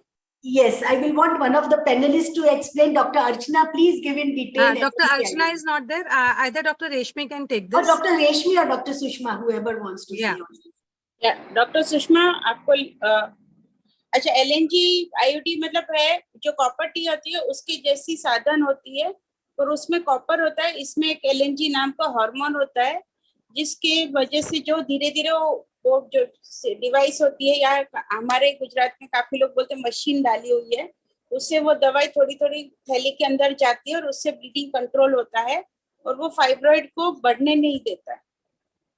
तो उसको जिस तरह से कॉपर टी डालते हैं उसी तरह से उसे डाला जाता है यूट्रस के अंदर और उसमें कोई एनेस्थीसिया की जरूरत नहीं होती है और एक बार डालने के बाद वो 5 साल तक असर करती है। 5 साल के बाद काफी लोगों मतलब काफी ज्यादातर लेडीज को 6-8 महीने साल भर के बाद उनके पीरियड्स धीरे धीरे कम हो जाते हैं। 5 साल तक वो रख सकते मशीन या जो LNG IUD बोलते मिरेना के नाम से और 5 साल के बाद निकाल देना पड़ता है। कोई एडवाइस पेशेंट को दोगे वार्निंग सिम्टम्स? और जैसे वार्निंग सिम्टम्स में यही है कि पहली बार जब लगाने के बाद 1-8 महीने के बाद दोबारा दिखा जाने का, अगर हेवी पीरियड्स वगैरह होता है तो उसको चेकअप ध्यान रखने का कि ब्लीडिंग में कभी निकल गया कि नहीं और रेगुलर गायनेक के पास चेकअप के लिए जाना कि वो धागा फील होता है कि नहीं पीरियड की जगह से। और कभी-कभी पेशेंट को I would like to add before going for LNG IUS, patient should go for, because the age of the patient is 41, we should go for endometrial biopsy first. And any type of asymptomatic bleeding or any sign of dislodgement, patient should go to the gynecologist. Yeah, here we did hysteroscopy, we did a biopsy, and then we put the LNG IUD in this patient and told her that a young patient, if we put it, that she's not going to conceive as long as it is there because it is a mechanical contraception also for her. और madam I would like to add कि LNG डालने के बाद हम patient को ये भी बता देते हैं कि हो सकता है आपका पीरियड्स बहुत धब्बा कम जाए या फिर बंद भी हो जाए क्योंकि पेशेंट को फिर इससे बहुत प्रॉब्लम रहती है कि हमारा महीना ही नहीं आया। तो ये That is the experience that for 3 months there could be continuous spotting, little light. Then every month they will have just few days of spotting and it will stop. She was very happy with it. She came back again and in June we put another one. And she said in Singapore, my another colleague is suffering, but because she has fibroids, she's not being suggested for LNG. So we are happy that we can use this treatment over here and we can do this. So contraceptive device that releases levonorgestrone, it thins the endometrium lining, reduces the menstrual flow और pain भी कम हो जाता है. Fibroid size does not increase with this and it is safe and well tolerated, but position of the fibroid and the health of the individual is very important to decide whether सबको LNG लगाने से फायदा होगा या only a limited number of patients will benefit from LNG. So the next is, what are the advantages? We all discussed. Highly effective, long-lasting protection. For 4 years, she doesn't have to take a pill also. Convenience, reduced menstrual bleeding. Her hormonal regulation is there, not disrupted. Rapid return to fertility. जैसे ही निकालो, दूसरे month बच्चा चाहिए तो she can try. Lower hormone exposure. Suitable for women who cannot use estrogen. Non-interference with sexual activity and reversible.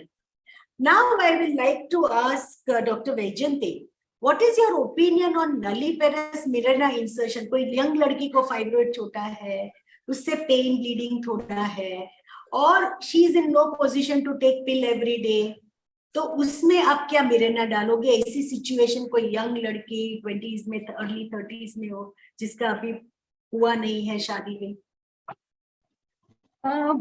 In a young girl who is not yet married, I would be a little wary of putting in a Mirena. So maybe we could have some other alternatives also for her. No, but in my opinion, it is a very effective method for controlling bleeding and also provides contraception. And one thing I would like to share कि US वगैरह में तो young लड़कियां 15-16 साल की लड़कियां भी लगा लेती हैं and then they are free. I mean, it's a very common thing over there. जो लड़कियां sexually active रहती हैं तो young girls बहुत लगा रही हैं आजकल. So we also use it in young girls. It is very effective. It is a good way of both contraception and relief from the symptoms. And not increasing the size of the fibroid also. Yeah. So it is continuously, I mean, all three things could be taken care of. More so in India, we don't see very sexually active young girls, but at least their periods will be less. They don't have to be on oral medicine all the time. They forget taking it. So here, this one levonorgestrel can reduce bleeding and alleviate symptoms. And most important thing, future fertility को भी affect नहीं करेगा. But yes, decision lies on the patients, and now in India also on the parents whether they want to do this. But we can counsel them that this is a good option. Now I'm going with another patient. She's 28, visited us in September 2022. Just menorrhagia and complain of lower abdominal pain 5 to 6 months. She has one full-term normal delivery, male child 6 years old, one missed abortion. And there was a 5 centimeter intramural fibroid touching the anterior wall. So Dr. Ruchika, how will you manage this case? जैसे कि ये patient 28 साल की और अभी इसका एक ही baby है और वो भी 5 इयर्स का हो गया है और उसके बाद उसका एक अबॉर्शन भी हो गया है, तो हो सकता है ये जो फाइब्रॉइड की वजह से ही उसका अबॉर्शन भी हुआ हो और उसको पेड़ों में दर्द भी रहता है और उसको हैवी पीरियड्स भी हो रहे हैं। और ये जो फाइब्रॉइड है ये इनफर्टिलिटी का या बच्चा न कंसीव करने का भी रीजन हो सकता है। तो ऐसे केस में हम मायोमेक्टमी करके सिर्फ फाइब्रॉइड को ही निकाल देंगे, क्योंकि ये यंग है अभी, इसको बच्चा भी चाहिए, तो यूट्रस को बच्चेदानी नहीं निकालेंगे। तो इस केस में मैं मायोमेक्टमी भी कर सकते हैं और मेडिकल मैनेजमेंट देके भी उसको ब्लीडिंग को कंट्रोल कर सकते हैं। लेकिन अभी वो बेबी चाहती है तो मेडिकल मैनेजमेंट की जो दवाइयां होती हैं वो भी हमारा जो एग हर महीने बनता है ओवुलेशन उसको स्टॉप करती हैं और यूट्रस की लाइनिंग को बहुत थिन करती हैं। Endometrial lining they make it very thin, तो उसमें कंसीव नहीं हो पाएगा। तो इसलिए हम मेडिकल मैनेजमेंट या दवाइयों से इसे नहीं प्रेफर करेंगे। तो मैं इसे ऑपरेशन जो कि लेप्रोस्कोपी से भी हो सकता है और ओपन भी हो सकता है, दोनों करके यूट्रस अकेले को यूट्रस को निकालने की जगह सिर्फ फाइब्रॉइड को निकालना प्रेफर करूंगी। Anybody has any different opinion? I mean, this particular case, we can go for other conservative managements like uterine artery embolization or MRI guided focused ultrasound, if the facilities are available. But then she wants to have a second child. So Madam, कितने fibroid है? एक ही fibroid है? एक ही fibroid है। And it's a myomectomy, laparoscopic myomectomy is a better option. Better. So we explain to her conceive with this fibroid also. No, she had a missed abortion. She has heavy bleeding and pain. एक बच्चे के बाद miss हुआ, तो we advised her all the options, but left myomectomy with LNG insertion in the same setting because she wants to avoid a pregnancy for 1 more year now. So that is what we decided, and we did that for her, and she is fine now. Myomectomy laparoscopy करके निकाला और उसी समय LNG IUD डाल दिया। अभी ये हमने जून में ही किया। Next जून में she will come to us to remove the IUD and then plan a second pregnancy. So again एक conservative approach से fertility भी preserve हो गया, uterus भी नहीं निकला, fibroid भी नहीं बनेगा, IUD डाल दिया है, उसको जो 1 साल का contraception चाहिए वो भी मिल गया, and her fertility is totally preserved and she is assured कि fibroid की वजह से उसके दूसरी बार miss नहीं होगा. So what are the different options for fertility preservation during surgical management of fibroids in women who desire future pregnancies? एक तो बोला लेप मायोमेक्टोमी, अगर सबम्यूकस मायोमा हुआ तो हिस्ट्रोस्कोपी से भी निकाल सकते हैं. Hysteroscopic myomectomy. इम्पोर्टेंट. सो फर्टिलिटी प्रिजर्वेशन बहुत इंपॉर्टेंट है क्योंकि यंग एज में भी फाइब्रॉइड्स आते हैं और अभी फीमेल्स है वो अपनी प्रेगनेंसी पोस्टपोन कर रही है, तो उस टाइम में फाइब्रॉइड जल्दी आ जाते हैं. जैसे यंग एज में 25 में 2 बच्चे हो जाते हैं, वो अभी 35 में भी एक नहीं होता, और यूट्रस के सारे problems after the age of 30 हो जाते हैं. तो जैसे एग्स कम होते हैं वैसे यूट्रस में भी एजिंग से कई बार फाइब्रॉइड की या तो फैमिली हिस्ट्री है तो they should be even more cautious के फाइब्रॉइड आ जाएगा. तो उन लोगों के लिए फर्टिलिटी प्रिजर्वेशन लेप्रोस्कोपी या हिस्ट्रोस्कोपिक मायोमेक्टोमी से फर्दर प्रेगनेंसी कर सकते हैं, but they should go early. Now this is a third patient. At 38 she came with primary infertility. उसका लेट मैरिज था 34 पे. मल्टीपल फाइब्रॉइड्स थे 2-3 जैसे और चॉकलेट सिस्ट भी था. So we advised her laparoscopy and then we told her that husband male factor was totally normal. After that अगर conceive नहीं हुआ तो हम IVF करेंगे. She refused for laparoscopy and said मुझे सीधा IVF ही कर दो. We did IVF. In the first cycle itself she conceived, but at 6 weeks and 2 days of gestation she aborted. Now what next? Mapping. We should go for mapping of the fibroid should be done. Laparoscopy. Yes. Laparoscopic removal of fibroids. Yes, yes. That is because pregnancy, like Dr. Girija said, it does not come in the way, but 2 examples we have that the fibroid could cause miscarriage, and if there is a history of miscarriage, it definitely becomes an indication. कभी तो laparoscopy करके निकाल ही दो दूसरी pregnancy से पहले. Because they say 50% of fibroids can shrink in pregnancy and 50% can also enlarge. और भी दिक्कत हो सकती है, that we will discuss. So we did her laparoscopic myomectomy September 2022. January 2023 she comes with natural conception, no medication, and she's carrying twins.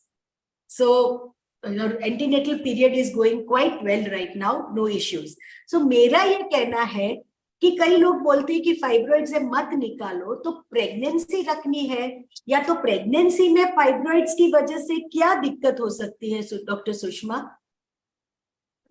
Usually the fibroid with pregnancies are asymptomatic, but patient during pregnancy, because the receptors, both estrogen and progesterone receptors are present in the fibroid. So due to excess of progesterone, there may be increase in the size of the fibroid, and the patient may go to some degenerations like cystic degeneration or other degenerations, and the patient may present with severe pain in abdomen, or patient may present with urinary retention or difficulty in defecation, and sometimes there may be chances of abortion during pregnancy. If the patient is having fibroid, patient may present with abortion, patient may have preterm labor, patient will be having high risk for postpartum hemorrhage, intrauterine growth retardation may be there, and so it will increase the morbidity of the patient. Anybody wants to add something? Malpresentations and abrupt hemorrhage are also very common. Placenta previa. Yes. So any patient with fibroid who comes to us और हम बोलते हैं कि देखो fibroid है, आप बच्चा plan कर रहे हो तो करो, बट ये सब प्रॉब्लम आ सकती है. नॉट नेसेसरी के आएगी, बट आ सकती है. बिकॉज हम काउंसिल करते हैं तब बोलते हैं कि कई बार तो फाइब्रॉइड भी diagnose at the time of caesarean. अभी अल्ट्रासाउंड में पकड़ लेते हैं, बट पहले तो ऐसा ही था कि सिजेरियन करो तब पता चलता है कि एक 5 सेंटीमीटर का फाइब्रॉइड पड़ा है. So we have to counsel them regarding miscarriage, preterm labor, malpresentation. During pregnancy, close monitoring, optimizing maternal health, and considering surgical intervention if necessary. मेरे पेशेंट ने फाइब्रॉइड निकाल दिया है, अभी प्रेग्नेंट है और बोल रही है मुझे नॉर्मल के कितने चांसेस है. सो डॉक्टर रेशमी, what is your opinion myomectomy के बाद? जब मायोमेक्टोमी की सर्जरी करने के बाद हम नॉर्मल डिलीवरी की नहीं अलाउ कर सकते, क्योंकि वो जो स्टिचेस होती है ना वहां से यूट्रस फटने के चांसेस होते हैं। और अगले ये पेशेंट में तो बिकॉज ट्विंस है तो उसमें क्या होता है कि वो यूट्रस ज्यादा बड़ा होता है, तो इसमें प्रीटर्म डिलीवरी जैसे 7th-8th मंथ में वो स्टिच, और 1 साल भी गया बीता नहीं है सर्जरी के, तो वो हीलिंग में कभी कभी प्रॉब्लम होता है, और उसमें भी प्रीटर्म डिलीवरी या तो स्टिचेस खुलने के चांसेस होते हैं। तो कोई भी फाइब्रॉइड की सर्जरी के बाद नॉर्मल डिलीवरी तो हम नहीं अलाउ कर सकते। एग्जैक्टली। डॉक्टर रुचिका, फाइब्रॉइड की सर्जरी के बाद कितना टाइम आप पेशेंट को बोलते हो अभी प्लान नहीं करो? This patient was 38 years, so we had just said के 3 months के बाद you start, because otherwise age related only. If the patient was young, yes, 6 months definitely would have said, but ये age की वजह से we did not stop her from trying naturally. और fibroid है तो कौन से week in pregnancy would you like to plan a caesarean, और how do you take a call कि अभी उसका 35 वीक से 36 है, 8वां, कई बार पेशेंट बोलते मेरा तो 8वां खत्म हो रहा है, इतना जल्दी कर रहे हो, तो how do you take that call?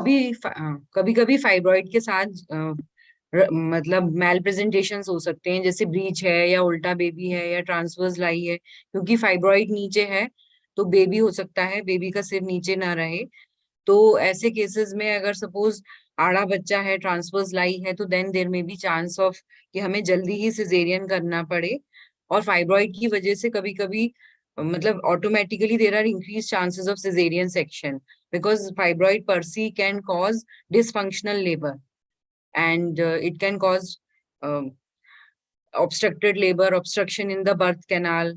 तो फाइब्रॉइड से सिजेरियन होने के चांसेस तो बढ़ जाते हैं, लेकिन we can wait for natural labour pains also. और मायोमेक्टोमी किया हुआ पेशेंट है जिसका एक बार लेप्रोस्कोपी से या तो ओपन मायोमेक्टोमी करके यूट्रस में से फाइब्रॉइड निकाला है 5 सेंटीमीटर का, उसका सिजेरियन आप कैसे प्लान करोगे? I would like to go for a cesarean section at just after once the patient completes 37 weeks. Yes, 35 to 37 weeks का कॉल तो लेना ही पड़ता है, depending on the patient's pain, टाके खींचते हैं, ब्लीडिंग होता है, कुछ भी हो, size of the baby, single, twins, etc. Now, Dr. Vaijanti, we have a case where there is again a fibroid comeback after doing myomectomy. Our patient is about 40 years of age. How will you manage this case?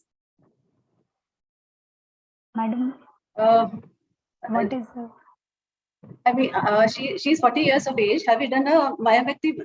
Yes, और वापस fibroids आ गए हैं अभी. Recurrent है. Recurrent है. Now,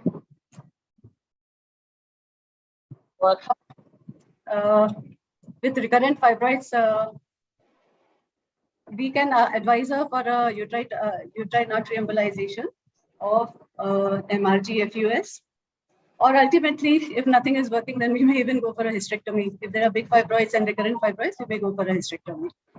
Yes. How often do you all suggest a uterine artery embolization? कितना frequently होता है आपकी practice में? Very rarely, ma'am. Very rarely. क्योंकि उसकी भी complications not available everywhere, and हर जगह available, सब जगह available भी नहीं होता है.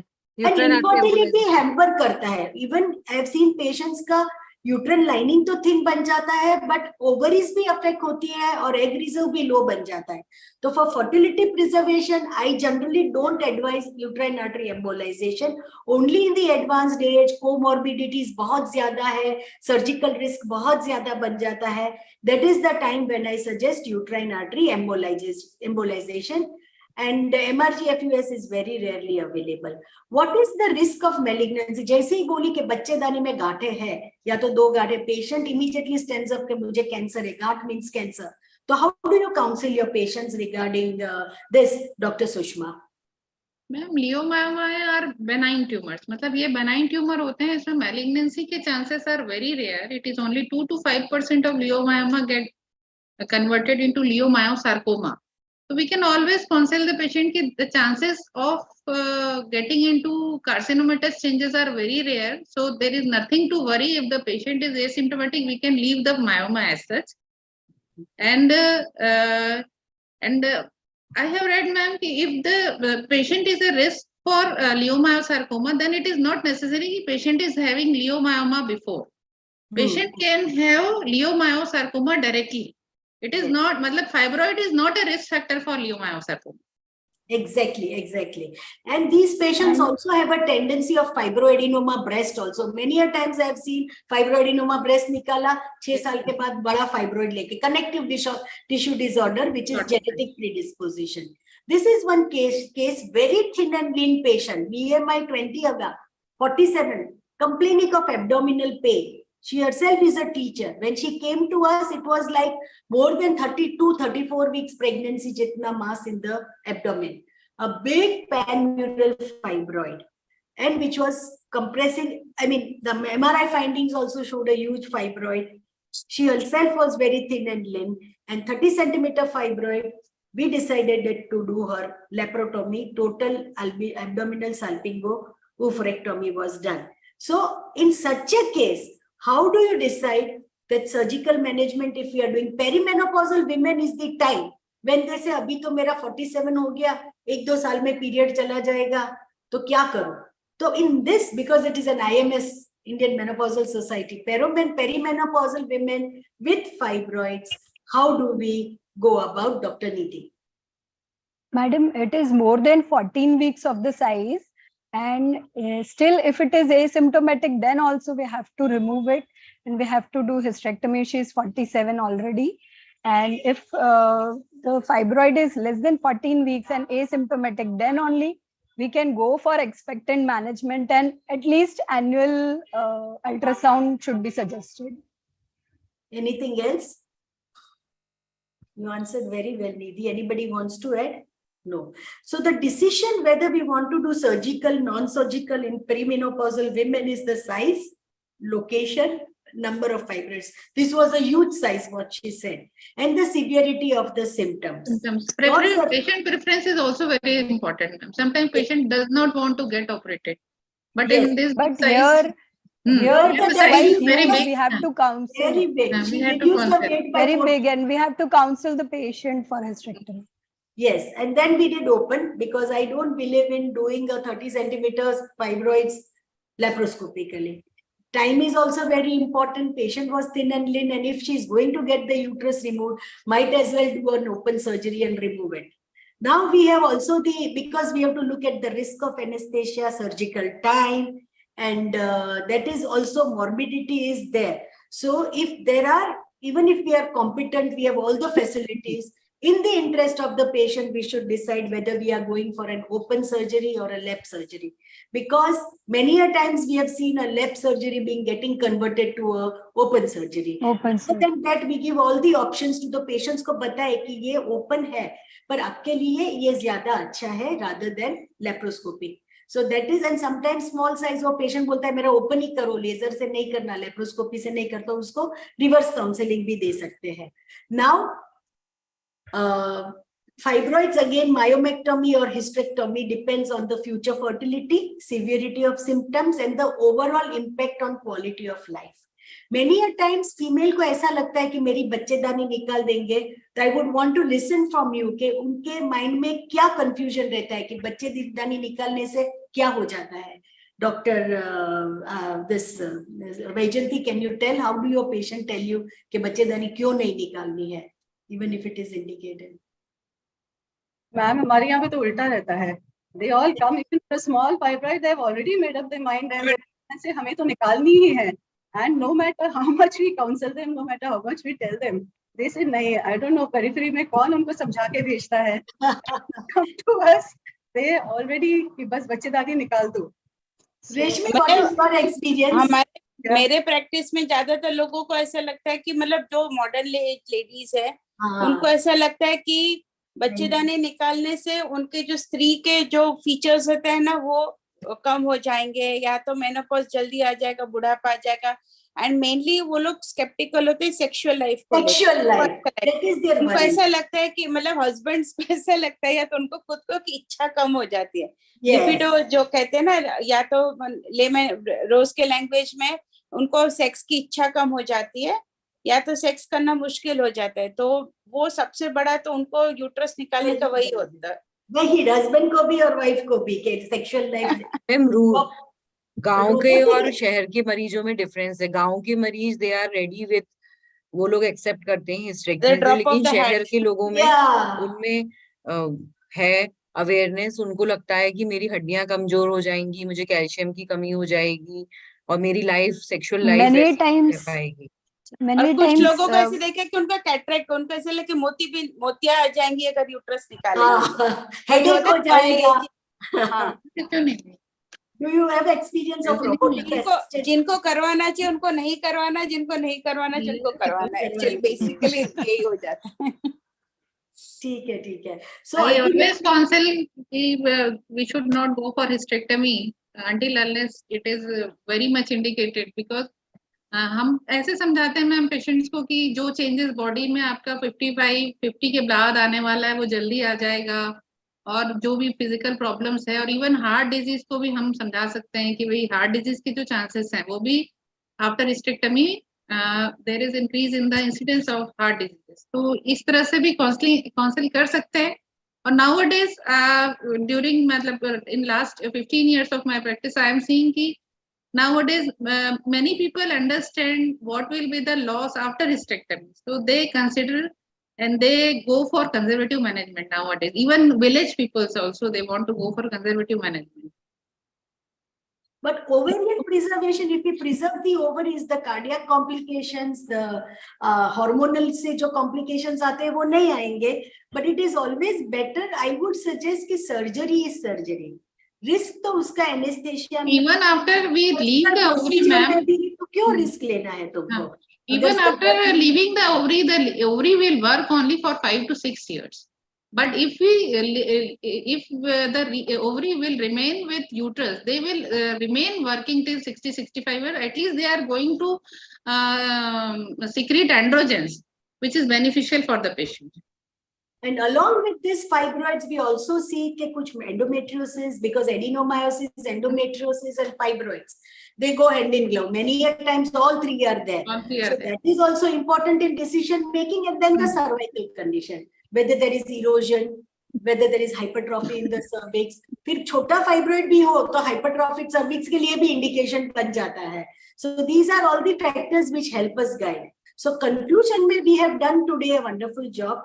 That सब फाइब्रॉइड्स को निकालना नहीं है. कोई बोले कि बच्चेदानी में गांठें हैं तो that doesn't mean a surgery, that doesn't mean कि बच्चेदानी निकालना है. Hysteroscopic myomectomy conservative for submucous, laparoscopic myomectomy जिसको यूट्रस रखना है और बाद में बच्चे चाहिए. LNG जो levonorgestrel intrauterine devices, that is very important. That has become a very good first line of treatment for young patients. Patients की एज एडवांस हो, अगर 43-47 में भी आ गई, लगा देती है, मेनोपॉज आ जाए फिर निकलवा दे तो फाइब्रॉइड भी नहीं बचता, मेनोरेजिया से भी बच गई और हिस्टेरेक्टोमी से भी बच गई. और that is very important, that risk of malignancy is extremely low, so don't worry about that. I want all the panelists to give one good message to the viewers today who are listening to us. We will start from Dr. Ruchika. या जैसे कि ma'am ने कहा, तो fibroid से घबराने की जरूरत नहीं है. इससे कैंसर बनने की 1% से भी कम चांस है. तो फाइब्रॉइड से कैंसर होने की चांस नहीं है. ये मेरा मैसेज है. अगर रसौली है. डॉक्टर वैजयंती, या the message I want to give is that हर फाइब्रॉइड के केस में अपन को बच्चेदानी निकालने की आवश्यकता नहीं है या सर्जरी भी करने की आवश्यकता नहीं है. Only the fibroid is symptomatic, तब अपन को ट्रीटमेंट करने की आवश्यकता है. एक छोटा fibroid which is just an incidental finding, actually without symptoms will not require any treatment.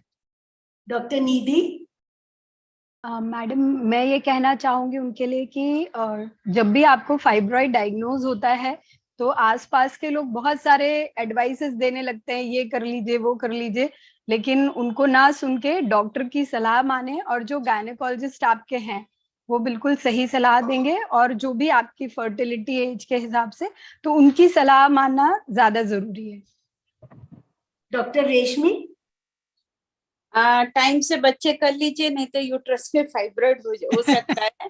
और बिकॉज एक्चुअली फाइब्रॉइड जो आज का थीम है, fibroid is like uterine womb stone. तो ऐसा कहा जाता है, लेक्चर्स में भी बोला है कि जिनके बच्चे टाइम से नहीं होते बिकॉज ऑफ हार्मोनल चेंजेस भी उनमें फाइब्रॉइड होने के चांसेस ज़्यादा होते हैं. और एक बार फाइब्रॉइड की सर्जरी अगर करवा लो तो टाइम से बच्चे भी कर लेना चाहिए, नहीं तो क्योंकि दोबारा फाइब्रॉइड होने के चांसेस भी बहुत ज्यादा होते हैं, recurrence is very high. And doctor Sushma? Ma'am मैं पब्लिक को यही मैसेज देना चाहूंगी कि जो फाइब्रॉइड का इंसिडेंस है अभी इसलिए बढ़ रहा है कि because of the late marriage and because of the lifestyle changes, mainly genetic factor we can not change. तो मैं ये चाहूंगी कि जैसे because of the hyper estrogenic state there are increase chances of getting fibroid. तो हम अपने hyper estrogenic state को कम करने के लिए हम अपना BMI या वेट कंट्रोल करें, ताकि वेट ज्यादा गेन ना हो, early marriage, timely marriage and timely conception. और इफ वी अगर हमको किसी सोनोग्राफी में पता चलता है कि हमारा फाइब्रॉइड है और हम एसिम्प्टोमेटिक हैं, तो we should always keep a follow up on the size of the fibroid. हम अपने डॉक्टर की सलाह माने और एक साल में एक अल्ट्रासाउंड करके एक साइज का फॉलो अप लेते रहें। लेकिन अगर एसिम्प्टोमेटिक फाइब्रॉइड है या जस्ट थोड़ा ब्लीडिंग और थोड़ा पेन ही कंसर्न है, तो हम सिंपल NSAID या सिंपल पेन किलर ट्रांएक्सामिक एसिड से उसको हम सिम्प्टोमेटिक रिलीफ कर सकते हैं। फाइब्रॉइड के इलाज की जरूरत तभी पड़ती है जब पेशेंट को मॉडरेट टू सीवियर सिम्टम्स हो और या फिर बच्चा फाइब्रॉइड की वजह से ना हो रहा हो। तो छोटे मोटे प्रॉब्लम्स में या छोटे मोटे फाइब्रॉइड में बहुत ज्यादा इलाज की जरूरत नहीं है, बस क्लोज फॉलो अप रखने की जरूरत है। और जो फैक्टर्स हैं जो बढ़ाते हैं फाइब्रॉइड को, जैसे कि हमारी जो भी लाइफस्टाइल में चेंजेस आ गए हैं कि हम ज्यादा सेडेंटरी लाइफस्टाइल है, वेट गेन हो रहा है, लोगों का BMI ज्यादा है और एक्सपोजर टू एनवायरमेंटल टॉक्सिन्स ज्यादा है, उन सब चीजों को हम अवॉइड करें। वेरी इंपॉर्टेंट कि आप सब लोग व्हेन फीमेल्स को स्पेशली एक बार बच्चा हो गया तो मेंस्ट्रुअल डिस्टर्बेंस आता है, पीरियड ज्यादा कम, चिंता नहीं करते हैं, they sit with the problem. Pain हो रहा है, पेन तो होगा, ब्लीडिंग ज्यादा आ रहा है तो ये उम्र में तो ब्लीडिंग ज्यादा आएगा, डोंट डू दैट। जैसे ब्यूटी पार्लर में हर 2 महीने पे विजिट फिक्स है, वैसे गायनेकोलॉजिस्ट के पास एटलीस्ट साल में 1 विजिट तो होनी ही चाहिए, क्योंकि कई बार जल्दी रोग पकड़ने से, जल्दी फाइब्रॉइड पकड़ने से मेडिकल मैनेजमेंट हो जाता है, सर्जरी बच जाती है, और कई बार बहुत एडवांस हो जाता है तो उससे दिक्कत होती है। तो डोंट वरी, फाइब्रॉइड, बूमस्टोन, बच्चेदानी की गांठें is not a big thing, 70% women can have it, but yes don't sit with the problems. अगर कुछ हो रहा है तो जल्दी ही अपने गायनिक के पास जाके एटलीस्ट चेकअप कराओ, डायग्नोसिस कराओ और मैनेजमेंट कर लो। So with this, I would like to invite you all, first of all, to the Ferti Protect. Is the 10th International Annual Conference of the Fertility Preservation of Society of India at Anand Madhuban Resort, Baroda Society. I think we all are one only Anand Baroda, very nearby. 30th September morning 9 to 7 and 1st October morning 9 to 12. And then from 1 to 5, there will be 2 workshops on oocyte vitrification, oocyte freezing, and regenerative medicine, that is PRP stem cell, and another workshop for clinicians, right from everything, cancer patients का preservation कैसे, stimulation कैसे, cancer patient को embryo transfer कैसे करना, embryo lining transfer के लिए, endometriosis में कब फर्टिलिटी प्रिजर्वेशन करना, कैसे फर्टिलिटी प्रिजर्वेशन करना, मेल इनफर्टिलिटी, कैंसर का पेशेंट आया, यंग गाय है, पहले उसको बोलो सीमेंट फ्रीज करे, नो नीड टू रश 1-2 दिन में। So it's general awareness for all the branches, surgeons, orthopaedic surgeons, cancer surgeons, oncophysicians, gynaec, and of course the embryologists. I invite you all to come over there. This conference in a big number. Surely we'll have a very good learning in these 1.5 or 2 days. Thank you. Ma'am, thank you. Thank you. Thank you, Thank you, ma'am. I want to thank the organizing team for giving me the opportunity. Thank you all the panelists. Please, thank you so much. Thank you so much, ma'am, for the opportunity. Thank you, Dr. Binal, for organizing very privilege for informative us to webinar. become a part of such a esteemed panel with a great moderator and esteemed panelists. Thanks a lot. Thank you all the panelists and the moderator. Thank you so much, Naina ma'am, and really you have done, wonderful justice to this panel of public awareness. So besides, taking up all the medical evidences and advancements and still conveying the message in a very simple and lucid manner, and सही में आपने हर एक अलग अलग तरह के case लेके किस तरह से फाइब्रॉइड के दिशा में ट्रीटमेंट में आगे बढ़ना चाहिए, उसकी बहुत ही हमें अच्छी अंडरस्टैंडिंग दी है. सो I'm really thankful to moderator Naina Patel ma'am. She's really a landmark into this treatment of infertility, and we are really proud that she's a member of Menopause Society Vadodara. So thank you Naina ma'am, and thank you all the panelists, Sushma ji, Dr. Nidhi, Dr. Ruchika, Dr. Vaijanti. Thank you so much. Thank you Reshmi ma'am. Dr. Binal for the To opportunity. everybody. Thank you so Thank much. you, Thank you, Dr. Binal, Binal. for the invite. Yeah, thank for you. the opportunity. Thank you. Thank you everyone. Had a nice day. Yeah, thank you Thank Naina you, ma'am. So can we have Yes, ma'am. So after the brainstorming panel discussion and our all questions are answered, so moving to some humorous part here, I invite the chairperson for the next session, role play in Hindi, Dr. Alka Agrawal ma'am, President, Menopause Society, Jabalpur. Yeah, I would request everybody to, enjoy this role play, because like this is how a conversation happens in our OPD. So over to Alka madam. Alka ma'am from Jabalpur. Yes. Madam, आप बताइए. Good evening. Good evening, everybody. Dr. Binal, for giving me this such a golden opportunity. अभी जो हम लोगों ने आपने इतना सब सुना फाइब्रॉइड के बारे में, है ना, सब कुछ सुन लिया, पर इसके बावजूद भी बहुत सारी मिथ्या धारणाएं हैं कि फाइब्रॉइड हो गया है, अब क्या होगा। आपको जैसे ही मालूम पड़ा सोनोग्राफी में कि फाइब्रॉइड हो गया, पेशेंट आप घबरा जाते हैं कि फाइब्रॉइड हो गया, अब हमें कैंसर तो नहीं हो जाएगा, हमें बच्चे होंगे कि नहीं होंगे, हमें, और अब हम क्या करें, निकलवा दें या हम यूट्रस को सेव करें। मतलब बहुत सारे प्रॉब्लम्स होने लगते हैं। तो बच्चेदानी और गांठ है तो गांठ को तो बॉडी से निकलवा ही देना चाहिए।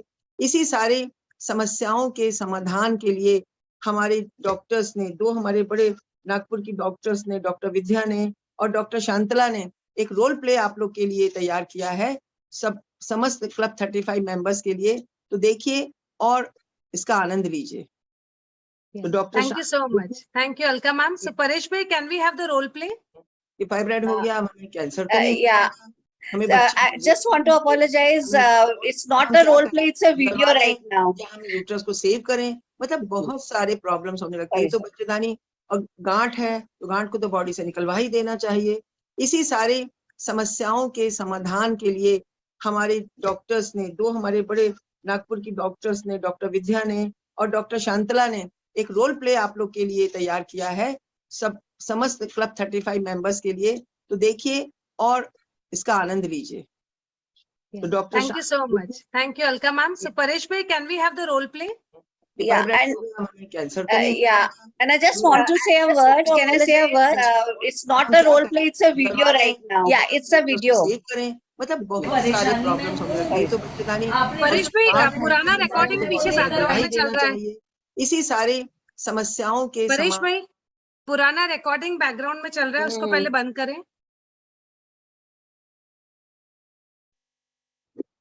Yeah, I think Paresh bhai, अभी आप play करिए. We have a recorded version from Dr. Vidya and Dr. Shantala. Yeah, and I would like to thank everyone, all the organizers, for giving us the opportunity. We enjoyed making the video. I thought video would be safer because sometimes in a live role play something goes wrong. So here's the video, and thank you so much for the opportunity. Yeah. I think the volume is not there. हाँ, परेश भाई volume उसका recording का volume.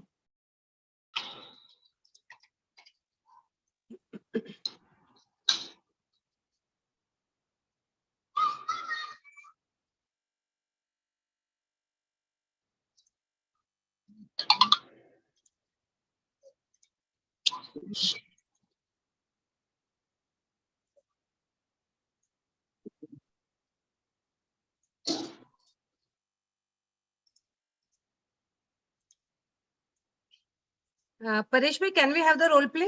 शुरू करे सको जो? हाँ, परेश भाई वॉल्यूम उसका रिकॉर्डिंग का वॉल्यूम। मैं हूँ, आपने जो सोनोग्राफी रिपोर्ट बताया है वो लेकर आई हूँ। वो सोनोग्राफी मैडम ने जो बोला वो सुनकर तो बस मेरा दिल ही बैठ गया। अरे ऐसा क्या है रिपोर्ट में, मैं देखती हूँ। हाँ, अरे आपको तो फाइब्रॉइड है। हाँ मैडम, वही तो बोली वो कि फाइब्रॉइड है मेरे पेट में। फाइब्रॉइड यानी ट्यूमर होता है, ऐसे बोली वो। मुझे तो लगता है कि ट्यूमर यानी कैंसर है ना। अरे नहीं, फाइब्रॉइड ट्यूमर जरूर होते हैं लेकिन ये कैंसर नहीं होते। आप बिल्कुल निश्चिंत हो जाइए। परेश भाई, can we have the role play? शुरू करे सको जो? परेश में वॉल्यूम रिकॉर्डिंग का वॉल्यूम बीमारी नहीं है, आपने जो सोनोग्राफी रिपोर्ट बताया है वो लेकर आई बीमारी है सोनोग्राफी और मैं आपको लैपटॉप के जरिए बताती हूँ कि ये बीमारी क्या है। ऐसा क्या है रिपोर्ट में? अच्छा, ये जो आप चित्र देख रहे हैं आपको ये एक गर्भाशय का चित्र हाँ है। मैडम, इसमें ये जो हल्के कलर के गोले आपको नजर आ रहे हैं इसको फाइब्रॉइड कहते हैं। ये ट्यूमर गर्भाशय की मांसपेशियों से बनता है और ये एक हो सकता है, दो हो सकता है या कभी 10 भी हो सकते हैं और कभी छोटा बीज के समान होता है या कभी कभी 10 सेंटीमीटर से भी बड़ा हो जाता है और लक्षणों के हिसाब से इसका इलाज होता है। रिकॉर्डिंग का volume There are two recordings going on. There are two recordings going on simultaneously. Shall I try sharing the screen and putting the video? I think you do that. विद्या जी आप अपनी तरफ I'll से share just try. करें। I'll just try. हाँ।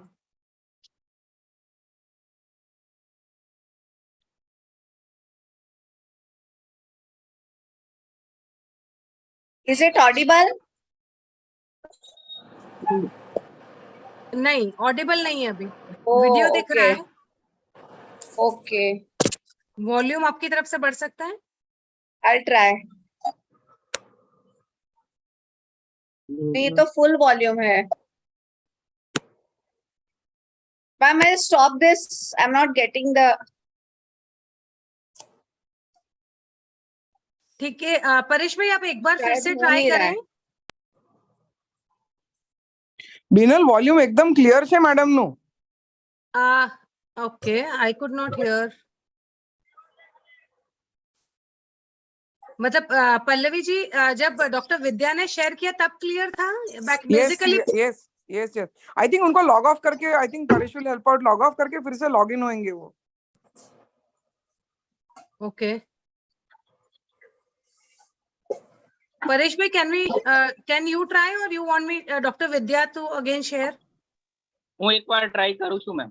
હા કરો ને, એને પાછળ રેકોર્ડિંગ ચાલુ કેમ થઈ જાય છે ખબર નથી પડતી। હા એ જોઈ લઉં છું, 2 મિનિટ હા આપો। એકવાર લાસ્ટ ટ્રાય કરો પછી આપણે રિઝલ્ટ્સ ડિક્લેર કરવાના છે। હા ઓકે ઓકે।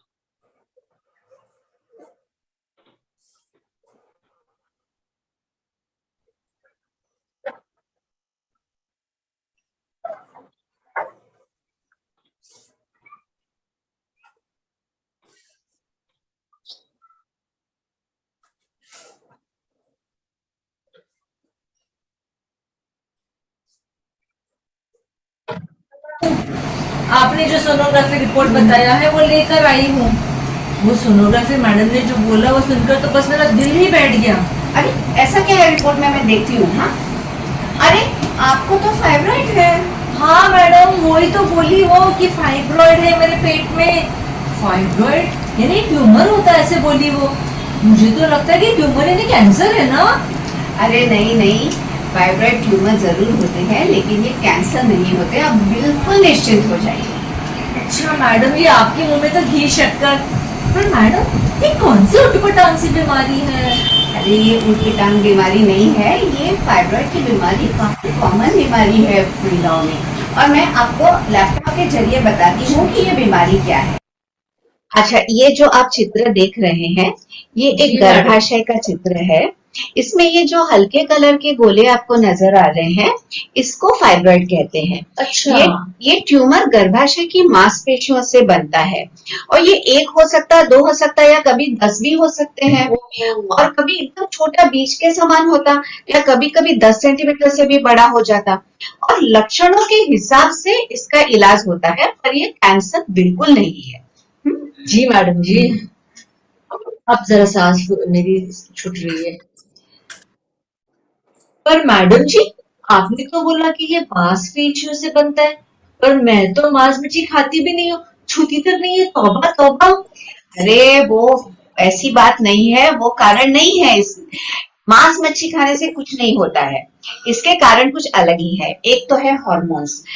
30 या 45 की उम्र में हमारे हार्मोन्स बढ़ जाते हैं, इसलिए ये इस उम्र में सबसे ज्यादा पाए जाते हैं।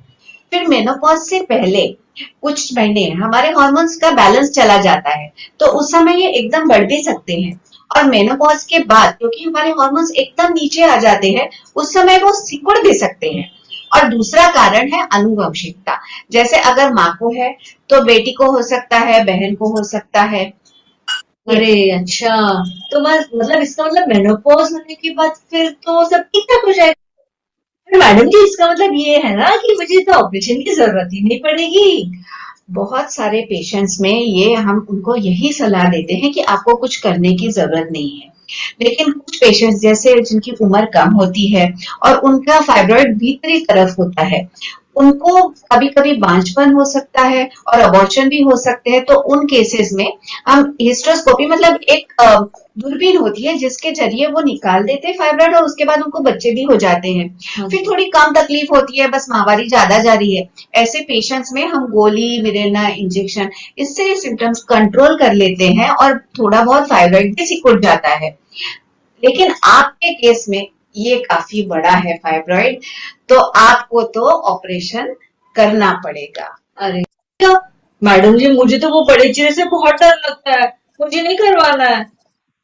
बात सही है, पर आजकल बड़ा चीरा लगाने की जरूरत नहीं है ऑपरेशन में। अब बहुत अलग अलग तरीके से हम लोग ऑपरेशन करते हैं। जैसे आप देख रहे हैं लैप्रोस्कोपी, इसमें बस एक दूरबीन डालते हैं, 2-3 जगह छोटे छोटे टाके लगते हैं और बच्चेदानी निकाल लेते हैं।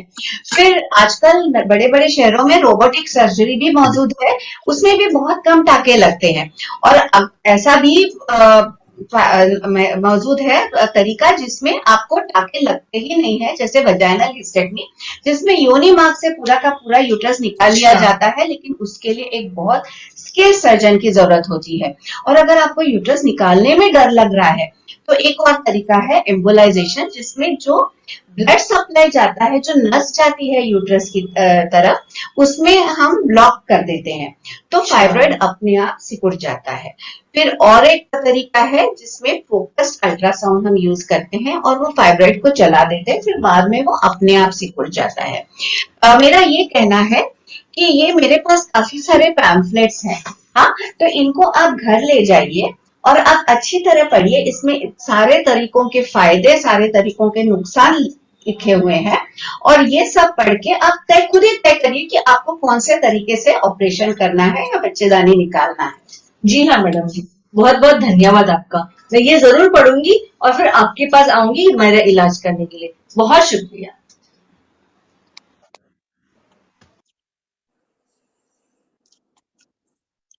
Thank you very much, Dr. Vidya and Dr. Shantala. Can I have their CV, please? Dr. Vidya Sautne. Paresh भाई, डॉक्टर विद्या और डॉक्टर शांतला की सीवी बता दीजिए। Yes. Vidya Sautne, MBBS MD. She is consultant OBGY Harsha Hospital, and she is president of Menopause Society Nagpur and joint secretary NARCHI Nagpur chapter. She has edited Jazz Up Your Menopause magazine of Menopause Society Nagpur, and she is faculty at various conferences and moot court. Worked in RST Cancer Hospital Nagpur. She acted as doctor. Now, Dr. Shantala Bhole, who acted as patient in the role play. She is MBBS DGO, FICMCH, and she's consultant gynecologist, 7-star hospital and Ketki Nursing Home and Urology Hospital. Director Quality, 7-star hospital. She is secretary Menopause Society of Nagpur. Her special interests are in adolescent health and sex education, women's health and fitness, menstrual hygiene and sustainable products, cancer awareness and prevention, life skills development training. Her motto is to be inspired by life every day. Now, the mic is handed over to MOC. Yeah. Thank you so much, Alka ji. And thank you, Dr. Vidya and Dr. Shantala ji. Thank you ma'am. या विद्या जी, आपने बहुत ही बढ़िया सारे patients के दिमाग में जो भी मिसकंसेप्शंस होते हैं उनको बहुत अच्छी तरह से आपने ये रोल प्ले के माध्यम से इसके कन्वे किया है। So we would like to even put it on this IMS YouTube channel, सो ज्यादा लोगों तक ये मैसेज पहुंचेगा। So thank you Vidya and thank you doctor Shantala ji, and thank you so much for the opportunity. Thank you so much. Pleasure. Okay, thank you. So, Paresh ji, now can we have the results?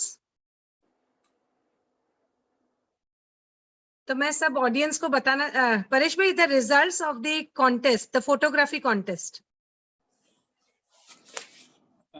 मैं सब audience को बताना चाहूंगी कि Indian menopause society public awareness committee ने photography contest का आयोजन किया था, जिसका टॉपिक था age is just a number, right. मतलब जो उम्र है, उम्र लाइक कई बार कहते हैं ना कि सोसाइटी में कई मान्यताएं होती हैं कि उम्र का तकाजा करिए, इस उम्र में ये नहीं हो सकता, इस उम्र में वो नहीं हो सकता।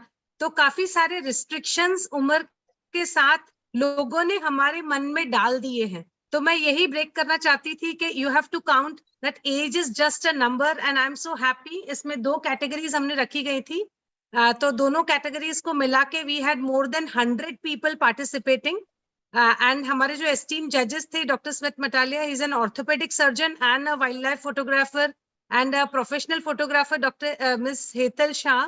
तो इन दोनों ने हमें जजमेंट करने में हेल्प की है। Can we have the results? Next slide please. या थोड़े से फॉन्ट्स क्लियर नहीं दिख रहे हैं परेश भाई।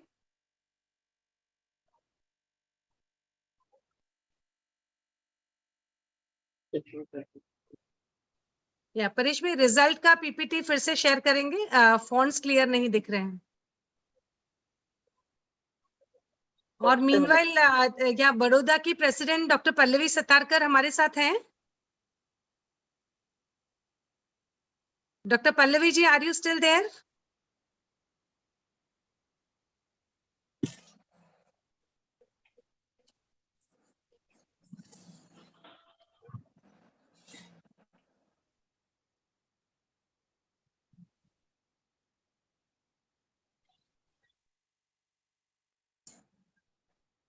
Yeah, thank you.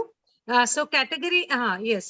So category 1 के winners हैं doctor Maninder Ahuja ji, doctor Neeta Shah, Neena Rajyaguru. Second position Kamini Rao, doctor Jaideep Malhotra, doctor Sheela Sharma. Third position Manpreet Kaur, doctor Chetna Agarwal, doctor Shweta Shah. Fourth position is being shared by Veena Rajyaguru, Maya Modi, Dr. Maya Modi from Vadodara, and Dr. Narendra Malhotra sir. And fifth position by Dr. Prakash Bhatt, जो सूरत से हैं, doctor शांतला भोले जो अभी role play में patient बनी थी, और अपेक्षा ठाकुर। अब हम एक के बाद एक सारे फोटोग्राफ्स देखेंगे। Next slide please. ये मनिंदर मैडम है जो 75 इयर्स की हैं, and you can C her dancing away. So she really, signifies, exemplifies that age is just a number. Next. Yeah, ये डॉक्टर नीता जी हैं जिन्होंने 62 इयर्स की एज पे स्काई डाइविंग किया है from 20,000 feet in south Africa. Next slide please. या somehow fonts थोड़े disturb हो रहे हैं, बट एनीवेज वील कंटिन्यू। ये डॉक्टर नीना राज्यगुरु हैं फ्रॉम अहमदाबाद मेनोपॉज सोसाइटी, जो आप देख सकते हैं कि स्विमिंग पूल में किस तरह से उन्होंने आसन लगाया हुआ है और कितनी स्थिरता से वो रह रही हैं। सो ये सारे हमारे टॉप फर्स्ट प्राइज विनर्स हैं। Congratulations to all of them. And आप लोग सही में सब लोगों को इंस्पायर करते हैं that age is just a number. Next slide please. दूसरी हमारी जो प्राइज विनर्स हैं, सेकंड प्राइज पे 3 लोग हैं। Doctor Kamini Rao from Bangalore. आप देख सकते हैं कि किस तरह से लाइफ को एंजॉय कर रहे हैं, पार्टी में फैंसी ड्रेस वगैरह पहना हुआ है।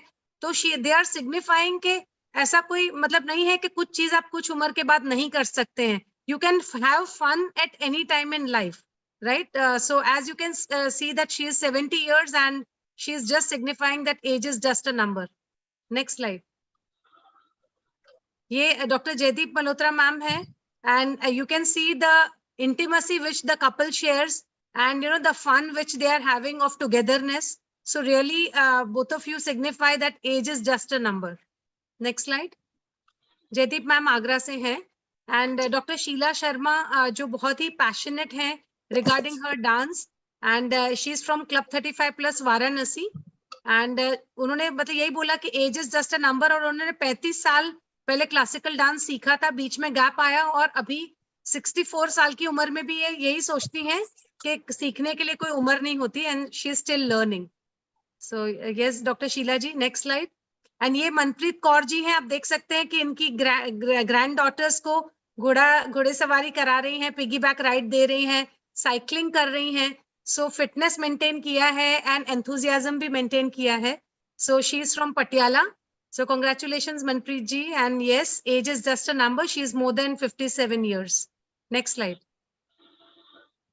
ये डॉक्टर चेतना अग्रवाल हैं. She is from the club 30 this menopause society Vadodara club 35 plus. She is an anaesthetist by profession and Mrs universe middle east Asia में उन्होंने पार्टिसिपेट किया है एंड पेजेंट में प्राइज लिया है and she has been on the cover page also of the magazine. So congratulations doctor Chetna Agarwal. Paresh bhai fonts बहुत disturb आ रहे हैं. Dr. Shweta Shah, she is from Vadodara Menopause Society. Congratulations, Dr. Shweta. And उन्होंने ऐसा लिखा है कि age is not the limit, sky is, and so fly high and don't be shy. And this is her from the skydiving picture में से उन्होंने ये picture अपने साथ share किया है. So thank you and congratulations, Shweta ji. Yes, next slide, please. Yes, the fonts are now very clear. Dr. Veena Rajya Guru hai. She's a member from Rajkot Menopause Society. She's almost 50 years now. And ये उनका photograph है during trekking. आप देख सकते हैं कितना बेहतरीन तरीके से उन्होंने अपने आप को बैलेंस किया है एंड इतना एंथुजियाज्म मेंटेन करना, ट्रैकिंग करना, माउंटेन्स पे जाना, सो एडवेंचर करना. तो ये really age is just a number. तो congratulations doctor Veena. Next slide. Yeah, this is Dr. Maya Modi. We are a very proud member from Menopause Society Vadodara, and she is 70 plus. And आप देख सकते हैं बाजू में एक छोटे young girl है of 28, and you can see that mental power कितना अच्छा है, कितना अच्छा उन्होंने balance, posture सब maintain किया है, knees का, abs का, and she has maintained a figure so that she can wear what she likes. So congratulations, Dr. Maya, and you are really very inspiring. So congratulations to Dr. Maya Modi. ये doctor Narendra Malhotra sir हैं from Agra menopause society. And आप देख सकते हैं गोद में उनके grand children हैं एंड दे आर ऑल्सो मतलब teaching them and learning yoga from them. So yes, age is just a number and आप योग करते हैं तो हमेशा यंग ही रहते हैं. सो congratulations. Next slide. And that was doctor Prakash Bhatt sir from Surat. And he's 51 born, so almost more than almost 70, and he's from Menopause Society Surat. And ये अपनापन, ये liveliness, enthusiasm seen in the couple, Dr. Prakash Bhatt sir and Dr. Asha Bhatt ma'am, really signifies that age is just a number. Next. Next slide. Yeah, ये अपनी शांतला भोले जी जो अभी patient बनी थी role play में, she's from Nagpur, and she is 52 years and she is this is her collage doing her bungee jump. So it requires a lot of mental determination and courage to do such activities. And ऐसा नहीं है कि कुछ उम्र के बाद आप कुछ नहीं कर सकते हैं. So yes, age is just a number. Next. Next. ये अपेक्षा ठाकुर है. She's from Hyderabad and she's 41 and she won the Mrs. India Telangana pageant for the first time. So congratulations and wishing you many more crowns ahead, Apeksha. And yes, don't forget that you cannot do certain things at certain age. Next. अब हम category 2 की बात करेंगे. Category 2, dear audience, ऐसी category थी जिसमें हमने participants को बोला था कि आपको फोटो खींचना है. मींस जिनको प्राइज मिले हैं वो फोटोग्राफर हैं इस कैटेगरी में. They are not in the photograph. वो फोटोग्राफर हैं और वो ऐसे सब्जेक्ट का फोटो ले रहे हैं which signifies that age is just a number. तो इसमें फर्स्ट पोजीशन मिली है निकिता बागड़ी कपूर को. Second position is by Avinash Joshi. Third position Siddhi Vithlani. Fourth position Neelu Mewada and Sharda Mishra. Fifth position Divyesh Shah and Yogesh Mehta. हम एक के बाद एक सारे पिक्चर्स देखेंगे. Please next slide. ये डॉक्टर निकिता कपूर का पिक्चर है. निकिता जी आगरा से हैं, Indian menopause society Agra. Congratulations doctor Nikita. उन्होंने ऐसा बोला है कि age is just a number. May be a 80-year aspiring actor in the streets of Jodhpur. Middle age illiterate sales women जो 14 भाषाएं जानती हैं. 70 years women who gets going to treat the granddaughter of cancer, or a 50 years old lady who wants to restart her second innings after menopause. So आपके pictures भी बहुत बढ़िया हैं, बहुत अच्छा सिग्निफाई करते हैं और आपकी जो लिखावट है वो भी बहुत अच्छी है. तो हमारे जजेस ने, और आपकी जो फोटोग्राफी स्किल इनमें दिख रही है, उसकी वजह से हमारे जजेस ने आपको फर्स्ट प्राइज विनर चूज किया है. तो congratulations doctor Nikita Kapoor. Next slide. ये डॉक्टर अविनाश जोशी हैं और इन्होंने जो फोटोग्राफ लिया है ये इनके फादर इन लॉ, इनके ससुर जी का है। उनके ससुर जी जो हैं वो 94 इयर्स के हैं एंड 87 तक तो ये जो महानुभाव दिख रहे हैं हमें पिक्चर में, वो साइकिलिंग किया करते थे, कैरम वगैरह खेलते थे। और उनके आप देख सकते हैं फोटोग्राफ में एक छोटा सा बच्चा दिख रहा है, ऑलमोस्ट 1 साल का बेटी दिख रही है।